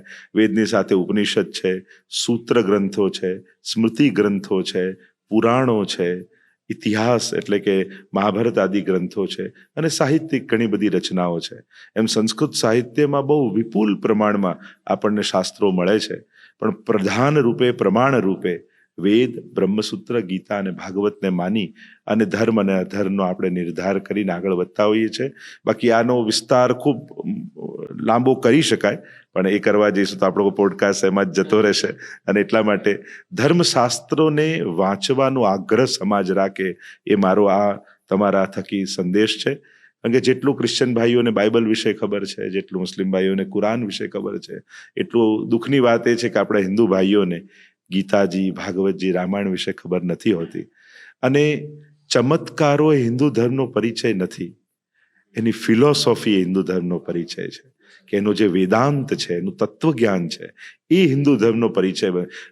નબળી વસ્તુને તમે આઈડેન્ટિટી તરીકે મૂકશો ને તો લોકોની એના પ્રત્યેની અશ્રદ્ધા પેદા થશે, માન જતું રહેશે. પણ આપણું તત્વજ્ઞાન એટલું જ ડેપ્થમાં છે કે મોટા એ પાશ્ચાત્ય સંસ્કૃતિના વિચારકો પણ નતમસ્તક થઈ જાય છે. અને એટલા માટે એ વિચારધારાને, એ તત્વજ્ઞાનને, એ મહાપુરુષોના જે એમણે જીવનનું મંથન કરીને જે વિચાર આપણને આપ્યા છે એને આગળ રાખી અને સનાતન ધર્મનો પરિચય આપશો તો એ સદા માટે સનાતન જ રહેવાનું છે. કારણ કે વ્યક્તિને સીમાઓ નડે છે, વિચારને કોઈ સીમા નડતી નથી. વ્યાસજીએ જ્યારે ગ્રંથો લખ્યા, વાલ્મીકીજીએ લખ્યા, કોઈ યુટ્યુબ નહોતું, કોઈ ફેસબુક નહોતું, કોઈ ઇન્સ્ટા નહોતું, કોઈ પોડકાસ્ટ નહોતું, પણ છતાંય ગીતાજીમાં અર્જુન અને ભગવાનનો સંવાદ ઘર ઘર સુધી પહોંચ્યો, દેશ દેશ સુધી પહોંચ્યો છે, કારણ કે વિચારમાં એવી તાકાત છે. અને એટલા માટે વ્યક્તિ કરતાં પણ મહત્વનો છે વિચાર, કારણ કે વ્યક્તિઓની સીમા છે, વિચાર શાશ્વત છે. અને એટલે જ સનાતન ધર્મ શાશ્વત છે, કારણ કે એક વિચાર છે. જે ખૂબ જ મહત્વની વાત તમે કીધી કે ચમત્કાર એ આપણા ધર્મની ઓળખ નથી, ફિલોસોફી આપણા ધર્મની ઓળખ છે. અને અત્યારની જે જનરેશન છે, જ્યારે અમે લોકો મોટા થતા હતા ત્યારે આપણે, કારણ કે સ્વાભાવિક છે, વચ્ચે એક એવો સમય આવી ગયો કે જ્યાં મંદિરે જવાની પ્રથા થોડી ઓછી થઈ ગઈ અને ભગવાનનો પરિચય આપણે ટીવીથી મળ્યા કરવા, કે રામાયણ આવતી હોય ને મહાભારત આવતી હોય ને આપણે જોતા હોય ને એમાં સૌથી વધારે જો કોઈ વસ્તુ હાઇલાઇટ થતી હોય અને કાં તો બાળક તરીકે અમે જોતા હોય તો એ ચમત્કારો હોય. પણ હવે જ્યારે મોટા થાય ત્યારે ખબર પડે કે જે ફિલોસોફીમાં જે તાકાત છે એ ચમત્કાર કરતાં અનેક ગણી વધારે છે. એટલે સાચો ચમત્કાર સંજોગો બદલાય, વસ્તુ બદલાય એ નથી, આખો વ્યક્તિ બદલાય ને એ જ સૌથી મોટો ચમત્કાર છે. અને વિચારો એ આખા વ્યક્તિને બદલી શકે છે. જે તમે જે રીતે કીધું કે શ્રીમદ ભગવદ્ ગીતા ઘર ઘર સુધી પહોંચી, જે રીતે ભાગવત પુરાણ ઘર ઘર સુધી પહોંચ્યું, તો આજે અત્યાર સુધી પહોંચ્યું છે એ ઓરિજિનલ ફોર્મનું કેટલા % ઇન્ટેક્ટ હશે, કે એ જ પહોંચ્યું છે? ઘણી વાર એવો વિચાર આવે કે આટલી જનરેશન્સ, આટલા હજારો વર્ષોમાં ઘણું બધું અપભ્રંશ થઈ શકે, થોડું આગળ પાછળ થઈ શકે, તો એ જ પહોંચ્યું હશે જે અત્યારે આપણે જોઈએ છીએ? સુંદર સવાલ છે, કારણ કે આ વિચારની બાબત છે. ધર્મગ્રંથો એ જ છે. દરેક મહાન વ્યક્તિ પોતાનો વિચાર એમાં પ્રગટ કરતો હોય છે. અને એટલા માટે હું સમસ્ત સમાજને આગ્રહ કરીશ, મૂળ ધર્મગ્રંથો વાંચવાનો આગ્રહ રાખો. કોઈ ગમે તેટલો ફિલોસોફિકલ વિચારક વિદ્વાન હોય, પણ એ ગ્રંથનો બેઝ લઈને પોતાનો જ વિચાર આપતો હોય છે. બેઝ એ ગ્રંથનો લે પણ વિચાર પોતાનો આપે. આજ સુધીના જેટલા તમે વિચારકો જોઈ લો, વાત ગ્રંથને લઈને કરી અને વિચાર પોતાનો આપ્યો. એટલે એક અનુરોધ એ છે, કોઈના વિચાર વાંચતા પહેલા મૂળ ધર્મગ્રંથ વાંચો, જેમાં મૂળ શ્લોક હોય અને ભાષાંતર હોય. એકવાર મૂળ વાત વાંચશો કે ભગવાન આમાં શું કહે છે, પછી વ્યક્તિઓના વિચારની વાત આવે છે. જો તમને પાયો ને મૂળ ધર્મગ્રંથ ખ્યાલ હશે ને, તો કોઈ વ્યક્તિ તમને છેતરી નહીં જાય. કારણ કે વિચારો અને લોજિક એવા છે ને, ભગવાન છે એવું પણ મનાવી શકાય, ભગવાન નથી એ પણ સાબિત કરી શકાય. પણ આ લોજિકથી શાસ્ત્ર અને ધર્મ ચાલતા નથી હોતા, ભગવાનના વચનથી ચાલે છે. એટલે મૂળ ધર્મ ગ્રંથ દરેક ઘરે વસાવવા જોઈએ. વચ્ચે જ ગયા વર્ષે જ અમે એક બહુ સુંદર અભિયાન ઉપાડ્યું, ગ્રંથોત્સવ કર્યો. એટલે હજારો ઘરોમાં ગીતાજી, ભાગવતજી, ષોડશગ્રંથ આવા ગ્રંથો જે હિન્દુ સંસ્કૃતિના મૂળ પાયાના ઘરે ઘરે મુફ્તમાં ફ્રીમાં બધાને આપ્યા, કે બસ આપણા ઘરે આ 3 ગ્રંથો તો બિરાજવા જ જોઈએ. અને દુનિયાભરમાં આ અભિયાન ચાલ્યું અને એટલું બધું સફળ રહ્યું કે ઘરે ઘરે લોકો મૂળ ધર્મગ્રંથ વાંચતા થયા. તો એ આગ્રહ દરેક સનાતન ધર્મીને કરીશ, ભાગવતજી, ગીતાજી, રામાયણ, કમથી કમ આટલા 3 ગ્રંથો મૂળ પ્રત ગીતા પ્રેસ ગોરખપુરથી લાવો તમે, બહુ સુંદર હોય છે, શ્લોક અને ભાષાંતર, આટલા ઘરે વસાવો, મૂળ વાંચો અને પછી સમજવા માટે તમે કોઈનો આધાર લઈ શકો છો. પણ મૂળ ધર્મ ગ્રંથ આપણા બધાના ઘરમાં હોવા જોઈએ. જેટલું મહત્વ ગ્રંથોનું છે એટલું જ, અને કદાચ એના કરતાં વધારે મહત્વ આચાર્યોનું છે સનાતન સંપ્રદાયમાં. તો જે આદિ શંકરાચાર્ય અને વલ્લભાચાર્યજી છે, કે જે ભગવાનના અવતાર જ કહેવાય, એમનું સનાતન ધર્મને બચાવવામાં અને સનાતન ધર્મને સાચવી રાખવા માટે એમનું શું યોગદાન, થોડી એના વિશે વાત કરીએ. સુંદર પ્રશ્ન કર્યો, કારણ કે આપણા હિન્દુ સમાજમાં આ વાત જ નથી થતી. ખરેખર સનાતન ધર્મની ભારતને ભારત બનાવી રાખવામાં આચાર્યોનું જ યોગદાન છે. આજે પણ ગવર્મેન્ટ જો એમ કહેતી હોય કે આટલા લાખ ગામડામાં અમે વીજળી નથી પહોંચાડી શકતા, રસ્તા નથી પહોંચાડી શકતા, પણ એ ગામડાઓમાં ધર્મ પહોંચાડવાનું કાર્ય ધર્માચાર્યોએ કર્યું છે. સંસ્કૃતિ પહોંચાડવાનું કાર્ય ધર્માચાર્યોએ કર્યું છે. શંકરાચાર્યથી જો યાત્રા શરૂ કરીએ તો આખા ભારતની પરિક્રમા, અને છેક 5મા આપણા વલ્લભાચાર્ય સુધી પહોંચ્યો તો 3 વાર ખુલ્લા ચરણારવિંદથી ભારતની પરિક્રમા, નાના નાના ગામડાઓ સુધી જઈ, જ્યાં કઈ રીતે રહેવું, દિનચર્યા કેવી રાખવી, સ્નાન કરવું કે નહીં, કાંઈ જ ખ્યાલ નહોતો. એ ગામડાઓમાં, જંગલોની વચ્ચે રહેલા ગામડાઓમાં, એક કુદરતના ખોળે રહેતા, જ્યાં સંસ્કૃતિ, જ્ઞાન, ગ્રંથો પહોંચ્યા નહોતા, ત્યાં ખુલ્લા પગે જઈ આપણા આચાર્યોએ સંસ્કૃતિ આપી, વિચાર આપ્યા, સંસ્કાર આપ્યા, ધર્મ અને અધ્યાત્મ આપ્યું છે. આ બધા મહાનતમ ધર્મ ગ્રંથોને ઘર ઘર સુધી પહોંચાડવાનું આવું મહત્વનું કાર્ય આપણા ધર્માચાર્યોએ કર્યું છે. સાચી વાત છે. એટલે આ સનાતન ધર્મના જીવંત કોઈ એક મશાલ યા જ્યોત હોય તો આપણા આચાર્યો છે. શંકરાચાર્યથી જો તમે શરૂ કરો કે જ્યારે એવો સમય આવી ગયો હતો, નાસ્તિકવાદ એટલો બધો વ્યાપક થઈ ગયો અને બધા યજ્ઞો, મંદિરો બધું જ બંધ થઈ ગયું, અને ત્યારે હિન્દુ ધર્મનો આ એક યુવાન ત્યારે પોતે પગપાળા નીકળે છે અને ઠેર ઠેર ચાર ધામની સ્થાપના, એની સાથે ભારતીય સંસ્કૃતિની સ્થાપના, જે વૈદોક્ત સંસ્કૃતિ હતી, જે યજ્ઞની સંસ્કૃતિ હતી, જે શાસ્ત્રોની સંસ્કૃતિ હતી, એને પુનઃ જીવિત કરી. અને એ આખા કાળથી તમે આવો 2500 વર્ષના ને છેક એ વચ્ચે જે યવનોનો કાળ આવ્યો, અંગ્રેજોનો કાળ આવ્યો, કે જ્યારે આપણે પરાધીન થઈ ગયા, આપણે આપણા ધર્મને પણ સ્વતંત્ર રૂપે ન જીવી શકીએ એવા સંજોગો હતા.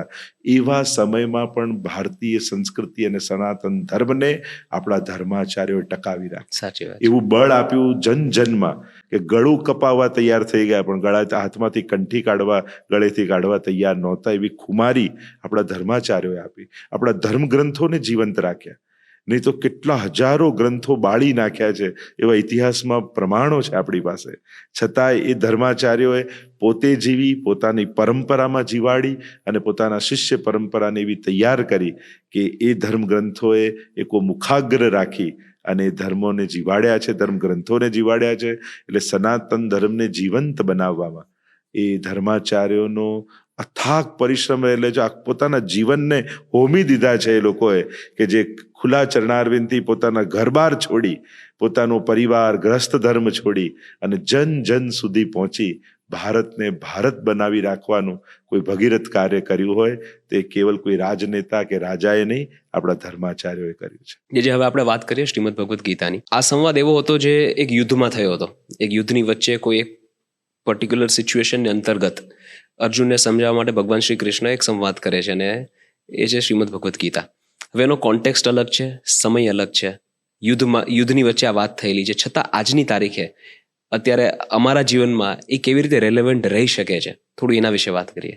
એટલે કે આપણા શાસ્ત્રોનો આ વિવેક છે કે ભગવાનની કોઈ વાણી કહેવાતી હોય તો એ કોઈ વ્યક્તિને નિમિત્ત બનાવીને કહેતા હોય છે, એ વ્યક્તિ માટે જ નથી કહેતા. જો અર્જુન માટે જ હોય તો પર્સનલ થઈ જાય, કોઈ સમય માટે જ હોય તો પિરિયોડિકલ થઈ જાય. ભગવાનની વાણી શાશ્વત હોય છે. અને હું તો એમ માનું છું પોતે કે અર્જુનને જેટલી જરૂર નહોતી ગીતાજીની, એના કરતાં વધારે આપણને જરૂર છે. કારણ કે એને તો એક યુદ્ધ હતું સામે. આપણે તો રોજ સવારે ઉઠીએ છીએ અને સામે કોઈ યુદ્ધ સામે આપણી પ્રતીક્ષા કરતા હોય છે. એ યુયુત્સુ વૃત્તિ, યુદ્ધ લડવાની વૃત્તિ આજે વધારે સામે આવી રહી છે. તો અર્જુનને જે મોહ જાગ્યો છે કે કરું કે નહીં, લડું કે નહીં, મૂળ વાત અહિંસા જાગી હોત ને તો ભગવાન એને સાથ આપત. એને મોહ જાગ્યો છે, કર્તવ્યોથી ભાગવાની વાત કરી રહ્યો છે. આજનો યુવાન પણ તમે જુઓ ને, ઈચ્છાઓ રાખે પણ પછી જ્યારે જવાબદારી લેવાની આવે ત્યારે ભાગવાની વાત કરે કે આ જવાબ. અત્યારે લોકોને મજા કરવી છે, જવાબદારી નથી. હોટલમાં કેમ ગમે છે, ઘર જેવું સુખ મળે પણ ઘર જેવી જવાબદારી નથી હોતી. અત્યારે સંબંધો માણવા છે, જવાબદારી નથી લેવી. એટલે સુખ બધું જોઈએ છે પણ જવાબદારીથી ભાગનારો માણસ. અને એટલે ગીતાજી અત્યારના સમયમાં વધારે ઉપયોગી થઈ ગઈ છે કે જવાબદારી લીધા વગર આનંદ માણવો એ નિષેધ છે. જો તમે જવાબદારીથી દુનિયા ભાગવા લાગશે ને તો જંગલ બની જશે સમાજ. માણસ એટલે જ છે. કોઈ સિંહને ચિંતા કરતા જોયા કે મારા વેવાઈનું શું થશે, મારા બાળકોનું શું થશે, મારા ભાઈનું શું થશે. પણ માણસ સામાજિક પ્રાણી છે, એ જવાબદારીઓ સાથે જીવે છે. એ કોળીઓ મોઢામાં મૂકતા પહેલા આજુબાજુ જુએ છે કે મારો કોઈ ભાઈ ભૂખ્યો તો નથી ને, મારો પાડોશી કોઈ ભૂખ્યો તો નથી. એમાં જ તો એની માણસાઈ છે. સાચી વાત છે. કે જે કેવલ પોતાનું નથી વિચારતો, બધાને સાથે લઈને જીવે છે. આપણે બધા છે ને સ્વેટરના તાતણાની જેમ ગૂંથાયેલા છીએ. એક દોરો નીકળે તો બધું ખુલી જાય. અને એટલા માટે તમે એકલા નથી. કોઈ એમ કે મારી લાઈફ હું ખતમ કરી દઉં. અરે તું કોઈનો ભાઈ છું, કોઈનો દીકરો છું, કોઈનો પતિ છું, એને મારવાનો અધિકાર તને થોડી છે. વ્યક્તિ એક નથી મરતો, એની જોડે અનેક સંબંધો મળે છે. અને આપણે સંબંધોની જવાબદારી લઈને જીવનારા લોકો છીએ. અને એટલા માટે જે જવાબદારી લઈને જીવે એ જ સાચો ભગવાનનો યોદ્ધા થઈ શકે. એના કૃષ્ણના જીવનને જુઓ ને, એણે ક્યારે ભાગ્યા નથી, દરેક સંબંધોને નિભાવ્યા છે. પુત્ર કેવો હોય તો કે કૃષ્ણ જેવો, ભાઈ કેવો હોય તો કે કૃષ્ણ જેવો, મિત્ર કેવો હોય તો કૃષ્ણ જેવો, પતિ કેવો હોય તો કૃષ્ણ, દરેક સંબંધોને નિભાવ્યા છે ભગવાને. અને એટલા માટે એ ઈચ્છે છે જે મારો થાય એ જવાબદારીઓથી ભાગે નહીં, નિભાવે, અને એ રીતે ઉત્તમ રીતે નિભાવે કે બીજાના સુખનું કારણ એ બની શકે. અને એટલા માટે આપણે ત્યાં ગીતાજીની કદાચ અર્જુનને જેટલી જરૂર હતી એના કરતાં વધારે આજના યુવાનને જરૂર છે. કારણ કે એટલી બધી જવાબદારીઓ લઈને ફરે છે. કારણ કે માણસ સિવાય કોઈ એવું પ્રાણી નથી કે પોતાના કામ માટે બીજા કોઈને કામમાં રાખતો હોય. ક્યારે કોઈ સિંહનું સાંભળ્યું કે બે શિયાળ રાખ્યા? એ ક્યારે કોઈ રાખતું નથી. માણસ પોતાના કેપેસિટી કરતા વધારે કામ કરે છે, વધારે જવાબદારી, એટલે એને બીજા માણસની પોતાના કામ માટે જરૂર પડે છે. અને એટલા માટે જ્યારે માણસ જો જવાબદારીઓ છોડી દેશે તો પછી જંગલ બની જશે સમાજ. સમાજ જે નથી દેખાતું ને એનાથી જ ગૂંથાયેલું છે. પ્રેમ નથી દેખાતો, વિશ્વાસ નથી દેખાતો, શ્રદ્ધા નથી દેખાતી, લાગણી નથી દેખાતી. વિચાર કરો, આ 4 વસ્તુ સમાજમાંથી જતી રહે, જંગલ જ બની જાય ને. દેખાતું નથી. આપણે બધા જ રેડ લાઇટ પર, આપણે ગ્રીન લાઇટ પર જઈએ છીએ ફાસ્ટ, કારણ કે વિશ્વાસ છે કોઈ રેડ લાઇટ પર ઉભું રહેશે. જે વિશ્વાસ, જે ઓળખતા નથી એને, છતાંય વિશ્વાસ છે કે આ શિસ્તથી ચાલશે, એ ઉભો રહેશે એટલે હું જઈ શકું છું. આ જે વિશ્વાસ છે ને, એ જ દુનિયાને, માનવને રહેવા લાયક દુનિયા બનાવે છે. અને એટલા માટે આ બધું ટકી રહે એના માટે ભગવાનની આ વાણીની નિતાંત આવશ્યકતા છે. માણસની ગમે તેટલો ભણેલો ગણેલો માણસ હોય, પોતાના સ્વાર્થથી વધારે નથી વિચારી શકતો. એટલે જ પરમાત્માની વાણી જેમાં પરમાર્થ છે એની એને જરૂર છે કે બીજાનું પણ વિચારીને જીવે તો જ સમાજ રહેવા લાયક બનવાનો છે. કારણ કે દર્શન કરતા 5 જ મિનિટ લાગે, પણ દર્શન કરવા જવું છે એ વિચાર આવતા આવતા 60 વર્ષ જતા રહે છે. અને એટલા માટે એ વિચારધારા જે ભગવાનની વાણીથી આપણા જીવનમાં પ્રગટે, જેનાથી પોતાના કલ્યાણ થકી બીજાના કલ્યાણનો પણ એ વિચાર કરી શકે, એટલે ગીતાજીની આજના લોકોને વધારે જરૂર છે. જે ગીતાજીમાંથી શીખવા જેવી મુખ્ય બાબતો કઈ? આમ તો આખો ગ્રંથ જ જીવનમાં ઉતારવા જેવો, જીવન જીવવાનો સાર છે, યુઝર મેન્યુઅલ. હું એવી રીતે કહું કે જીવન જીવવાનું યુઝર મેન્યુઅલ ભગવાને આપણને આપેલું છે. પણ એમાંથી મુખ્ય બાબતો જો આપણે જીવનમાં ગ્રહણ કરવી હોય તો કઈ? ગીતાજીની આખી યાત્રાને હું એમ કહેતો હોઉં છું, પ્રશ્નથી કૃષ્ણ સુધીની યાત્રા. અને કૃષ્ણની યાત્રાને તો કહેતો હોઉં છું કે કર્મના કારાગૃહથી નંદાલયના ઉત્સવ સુધી પહોંચવાની યાત્રા, એ જ આ ગીતાજીની યાત્રા. આપણે બધા જ કર્મના બંધનના કારાગૃહમાં છીએ, પણ જ્યારે માથે કૃષ્ણ આવી જાય છે ત્યારે બધા દ્વાર ખુલી જાય છે. વસુદેવ જેવો કોઈ ગુરુ મળી જાય તો નંદાલયના નંદ મહોત્સવ સુધી આપણને પહોંચાડી દે તો આપણું આખું જીવન ઉત્સવમય બની જાય. શંકા, શ્રદ્ધા, સમાધાન અને સમર્પણ, આ 4 શબ્દ જો ગીતાજીમાંથી લઈએ. શંકા બહુ સહજ છે, દરેક બુદ્ધિમાન વ્યક્તિને પ્રશ્ન રહેવાના છે. જેને પ્રશ્ન ન થાય એ કાં અજ્ઞાની હોય યા ડિપ્રેશનમાં હોય, કે એને કે બધું બરાબર છે, ચાલે, કઈ માથાકૂટમાં નથી પડવું. શંકા એ બુદ્ધિમાનનું લક્ષણ છે. વાય, એ પ્રશ્ન જાગો દરેક. અને એનાથી તો શું, અથા તો બ્રહ્મ જિજ્ઞાસા, જ્ઞાતુમ ઈચ્છા જિજ્ઞાસા. ત્યાંથી તો ધર્મશાસ્ત્ર પણ શરૂ થાય કે બ્રહ્મની હવે હું જિજ્ઞાસા કરું છું. શું છે બ્રહ્મ, કોણ છે બ્રહ્મ, ત્યાંથી શરૂ થાય છે, પ્રશ્નથી શરૂ થાય છે. તો શંકા. પણ શંકાનું સમાધાન જો ગલત વ્યક્તિ પાસે લેવા જશો ને તો તમારી શંકાને વધારે દ્રઢ કરી નાખશે. એટલા માટે કોઈ સદગુરુ જોઈએ કે જેની પાસે એક ક્ષણ માટે આપણે વિચાર કરીએ, અર્જુનને મોહ થયો અને પ્રશ્ન પૂછવા જો ધૃતરાષ્ટ્ર પાસે ગયો તો કેવી ગીતા મળી હોત? એ ભગવાન પાસે ગયો ત્યારે સાચું સમાધાન મળ્યું છે. અને એટલા માટે પછી શ્રદ્ધા કોઈ ગુરુ પર, પછી ગુરુના વચન દ્વારા સમાધાન જીવનમાં આવે કે ના, આમણે જે કહ્યું છે મારા માટે સાચું છે. અને સમાધાન આવે ત્યારે ભગવાનના ચરણોમાં સમર્પણ થાય, ત્યારે જીવનમાં શાંતિનો ઉદય થાય. તો આખી ગીતાજીની યાત્રા જુઓ તો શંકાથી શરૂ થાય છે અને નષ્ટો મોહ સ્મૃતિર્લબ્ધા તત્પ્રસાદાન મયાચ્યુત સ્થિતોસ્મિ ગત સંદેહ કરીશ્યે વચનમ તવ. ત્યાં સમાપન થાય છે કે મારો મોહ નાશ પામ્યો, હવે તમે જેમ કહેશો ને એમ કરીશ. અને ત્યારે એના જીવનમાં શાંતિનો ઉદય થાય છે. જે મને એક વિચાર ક્યારેક આવે, અને આ મારે પ્રશ્ન પણ પૂછવો છે, કદાચ બહુ સ્ટુપિડ ક્વેશ્ચન લાગશે, કે ભગવાને અર્જુનને નિમિત્ત બનાવ્યો, રાઈટ, કે એમને એમના દ્વારા પોતાની વાત સમાજ સુધી પહોંચાડવી હતી. તો અર્જુનને જ કેમ નિમિત્ત બનાવ્યો? એક કૃષ્ણ ભક્ત તરીકે મને ક્યારેક અર્જુનની અદેખાઈ થાય કે એમના મિત્ર પણ હતા, એમના સખા હતા, એમના સારથી હતા, એમની સાથે જીવન જીવવા મળ્યું, એમને પ્રત્યક્ષ દર્શન થયા વિરાટ સ્વરૂપના, અને એમને પ્રત્યક્ષ એની સામે જ મતલબ કે ભગવાન ગીતાજી બોલ્યા, રાઈટ? તો આ બધું અર્જુનને જ કેમ, બીજા કોઈને કેમ નહીં? એમ જોવા જાવ તો અર્જુન સાથે ભગવાનના ઘણા સંબંધો છે, સંબંધી તરીકે પણ ઘણા સંબંધો છે. અર્જુનનો અર્થ જ થાય જે રુજુ છે, અર્જુન જેની અંદર સોફ્ટનેસ છે, જેની અંદર કોમલતા છે.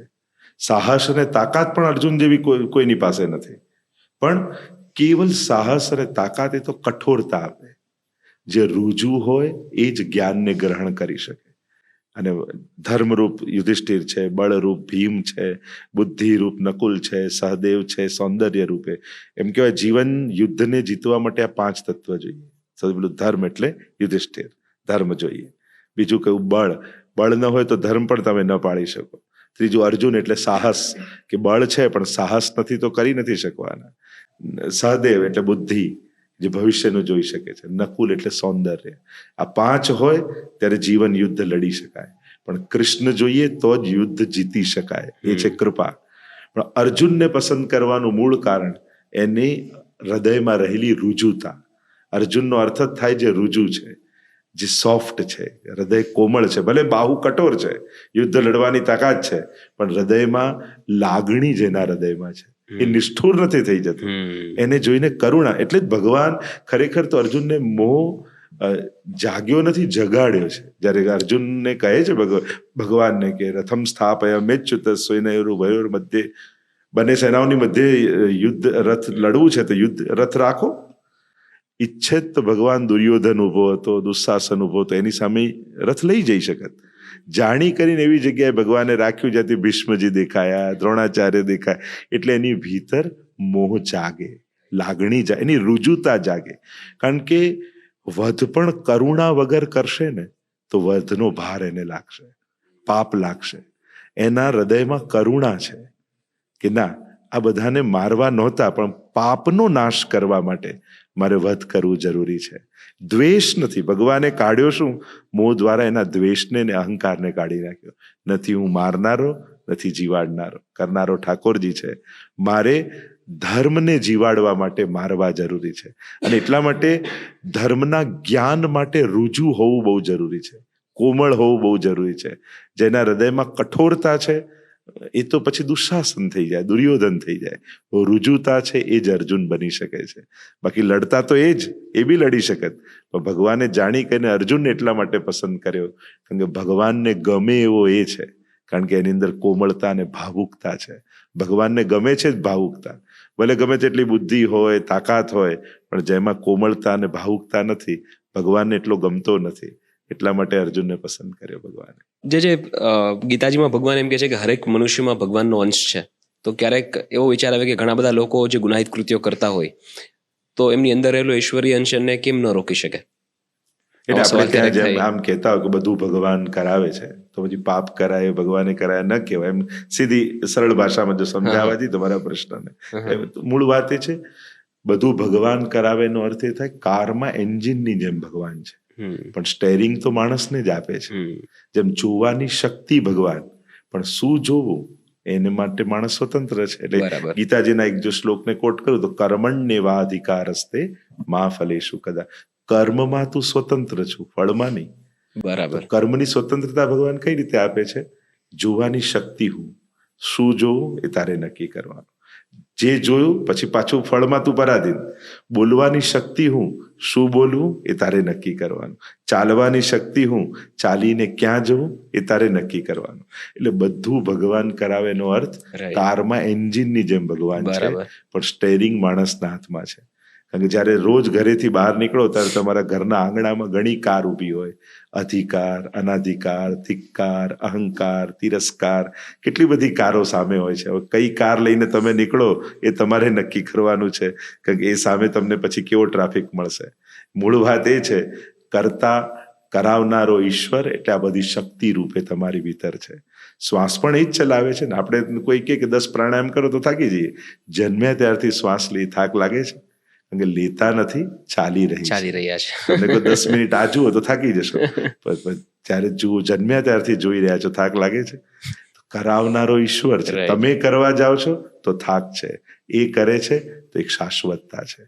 તો બધું કરતું એટલે કે આત્મા શક્તિ રૂપે, બેટરી રૂપે છે રમકડામાં, પણ રમકડો પછી પોતાની રીતે કામ કરતું હોય છે. એટલે એ શક્તિ પરમાત્મા છે, કરવાનો અધિકાર જીવને આપ્યો છે. બરાબર. જે બે છેલ્લા પ્રશ્નો શ્રીમદ ભગવદ્ ગીતા પર. બીજા અધ્યાયના 20મા શ્લોકમાં ભગવાન એવી વાત કરે છે કે આત્મા અમર છે, આત્માનો જન્મ પણ નથી થતો અને મૃત્યુ પણ નથી થતું, અને અસ્તિત્વમાં આવ્યા પછી ક્યારે એનું અસ્તિત્વ મટતું નથી. અને 27મા શ્લોકમાં એવું કહેવાય છે કે જેનો જન્મ છે એનું મૃત્યુ નિશ્ચિત છે, અને જેનો મૃત્યુ છે એનો પુનર્જન્મ નિશ્ચિત છે. તો આમાં મોક્ષ ક્યાં આવે? એટલે એક શબ્દ છે જીવાત્મા.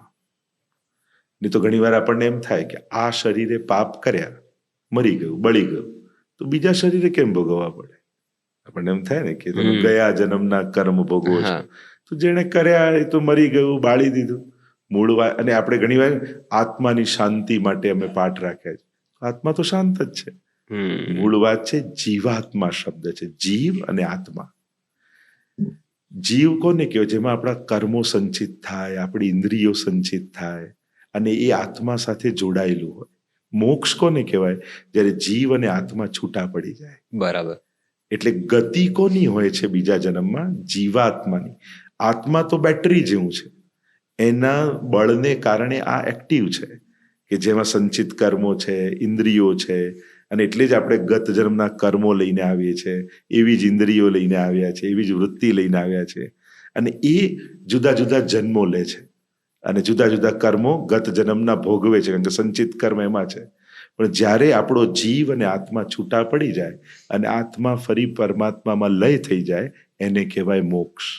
બરાબર. અને એટલા માટે શાંતિ જીવાત્માની કરાય છે, એ જીવની, કે જે કર્મો કરીને સાથે. એટલે ગીતાજી, એકોર્ડિંગ ટુ ગીતાજી, એમાં ભગવાન કહે છે માકડની ગતિ જેવી જીવાત્માની ગતિ છે.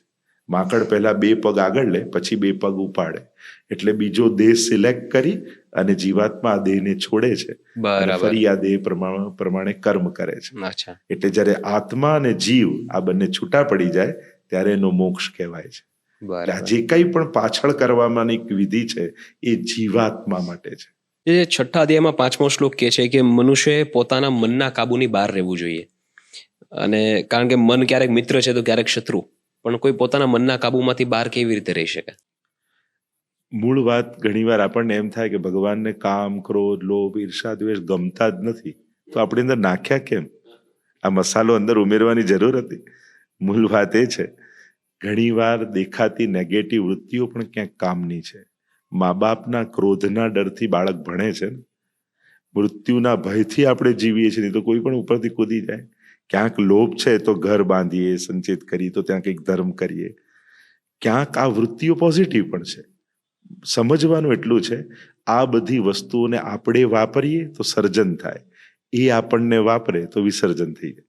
ક્રોધ જે દિવસે આપણને વાપરશે તો બધું બગડી જશે. ક્રોધને તમે વાપરશો, જેમ માં ક્રોધ કરતી હોય બાળક સામે, ગુસ્સે હોય નહીં, પણ એ ક્રોધ કરવાનો ઉપયોગ કરે ક્રોધનો, જેથી એના ડરે બાળક ભણે. એટલે આ બધી વસ્તુઓને આપણે વાપરવાની છે, એ આપણને ન વાપરી જાય એ આપણે સાવધાની રાખવાની.